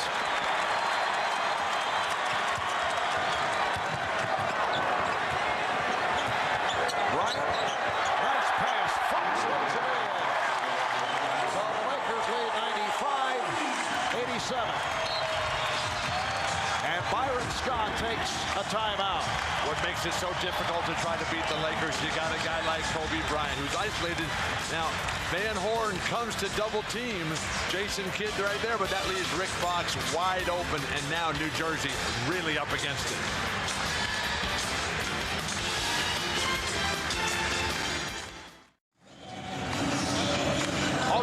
In life is a chance, and the Nets have had a myriad of chances here with a 6-point deficit. Jason Kidd has a chance to cut it to 3. Clank, and no offensive rebounding as Shaq just zoning it up. And then with Kobe isolated here, the double team comes, allowing Rick Fox to get a wide open layup. That's championship level ball movement. And now what can Byron Scott do? What little hair he has left. Kenyon Martin had a good stretch there in the third quarter, but right now they've got to rely on their MVP Jason Kidd creating. Harris taking from Kidd.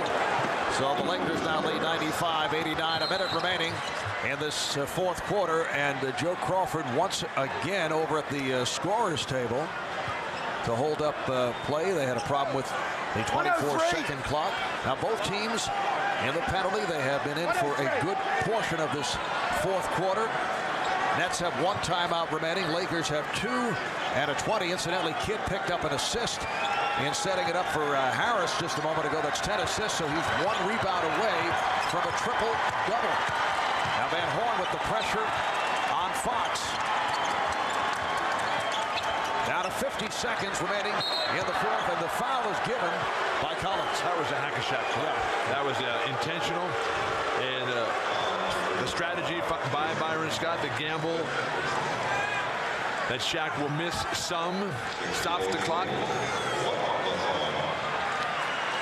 Realizing that they need to get that ball back, and possession is critical.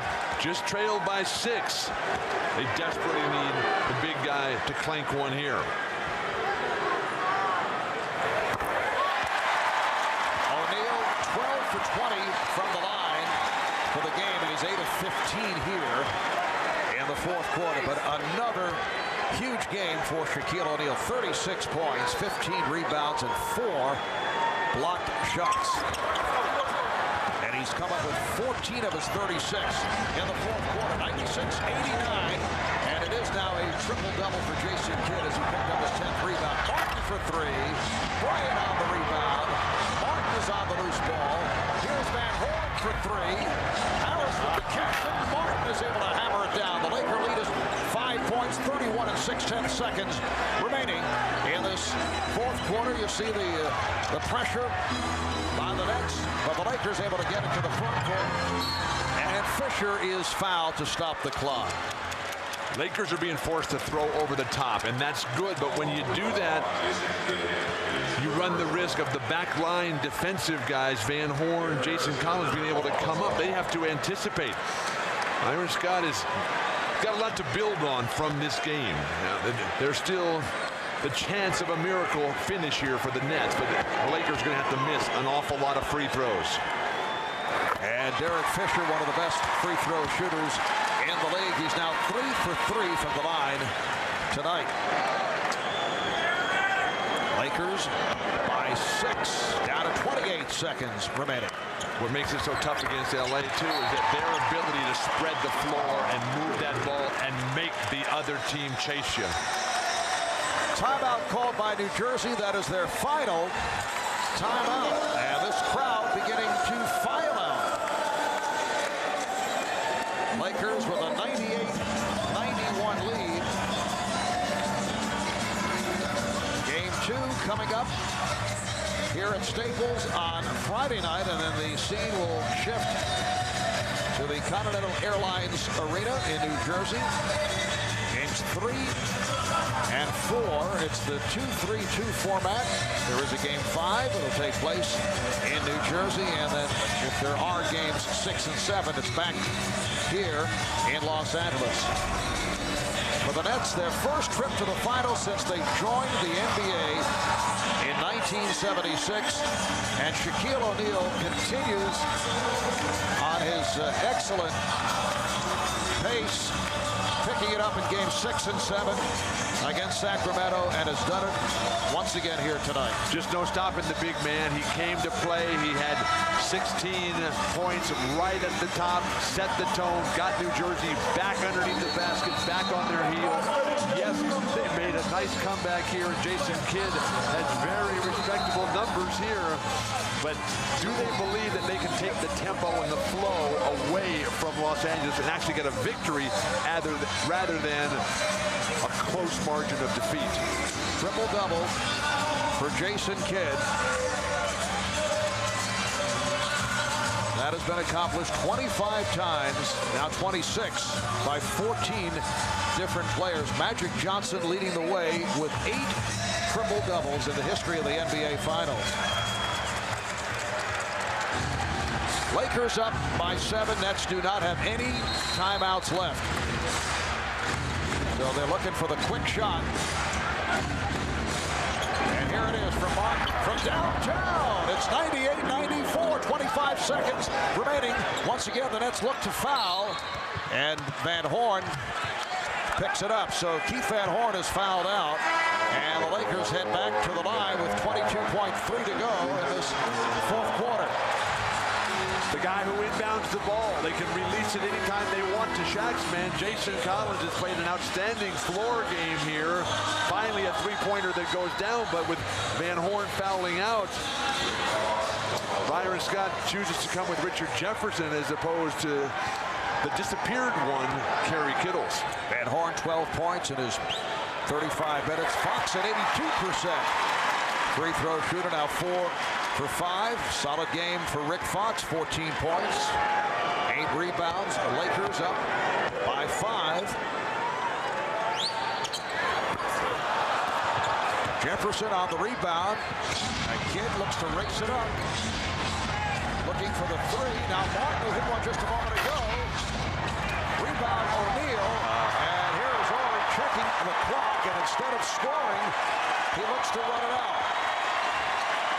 The Lakers are hearing it from this crowd as they take game 1 by the score of 99-94. It appeared to be on the verge of a blowout, with the Lakers jumping to a 23-point lead in the first half, but the Nets got back into it. Lakers able to hold on to this game number 1 of the best of 7. Let's go over to Jim Gray. All right, thank you very much, Marv. I'm here with Shaquille O'Neal. Shaq, congratulations on a good game tonight. How is it that the Lakers, up by 23 points, made this an adventure? Well, I think we just got kind of lackadaisical. You know, we don't really know much about this team. Now that we know what they have and what they're going to do, I think we'll be a little bit more focused. This is the type of team they're never going to give up, so we have to do everything right, and we will. Did you just do enough to win tonight? Was that the case? It's all about winning. We could have played better, but, you know, it's all about us. You know, it's nothing that they did. You know, we just messed around, and we just have to pick it up, and we will. You know, it's only our 3rd time playing this team. We don't really know that much about them, but right now we're just trying to win 4 games. We already won 1, so we got 3 more wins to go. Shaq, was there any letdown from the great series that you guys had played against Sacramento? Was there a mental letdown, maybe? I'm not going to blame it on a mental letdown, so don't be bringing it up. You know, It's all about us just going out there playing team ball, execute, and we just got kind of lackadaisical. I wouldn't blame it on a mental letdown. We don't really know much about the team. Now that we know, we'll pick it up. Don't be trying to make stuff up, Jim. All right. Shaq, congratulations. Good game tonight. Back to you, Marv. All right, Shaquille O'Neal, 36 points, 16 rebounds, 14 of the 36 in the fourth quarter. Kobe Bryant with 22 and a triple-double for Jason Kidd. 23 points, 10 rebounds, and 10 assists. Again, the final score from L.A. Lakers take game one, 99-94 over the Nets. The NBA Finals continue Friday night right here on NBC starting at 9 o'clock Eastern Time with game number 2. And coming up tonight, following your late local news, the Tonight Show with Jay Leno, his guest Adam Sandler. And for those of you who would like to continue with coverage from the Finals, a post-game special on CNBC will immediately follow these upcoming messages. So for Bill Walt, Jim Gray, Lewis Johnson, I'm Marv Albert saying good night from Staples in L.A. Lakers 99, the Nets 94. You've been watching the NBA Finals on NBC.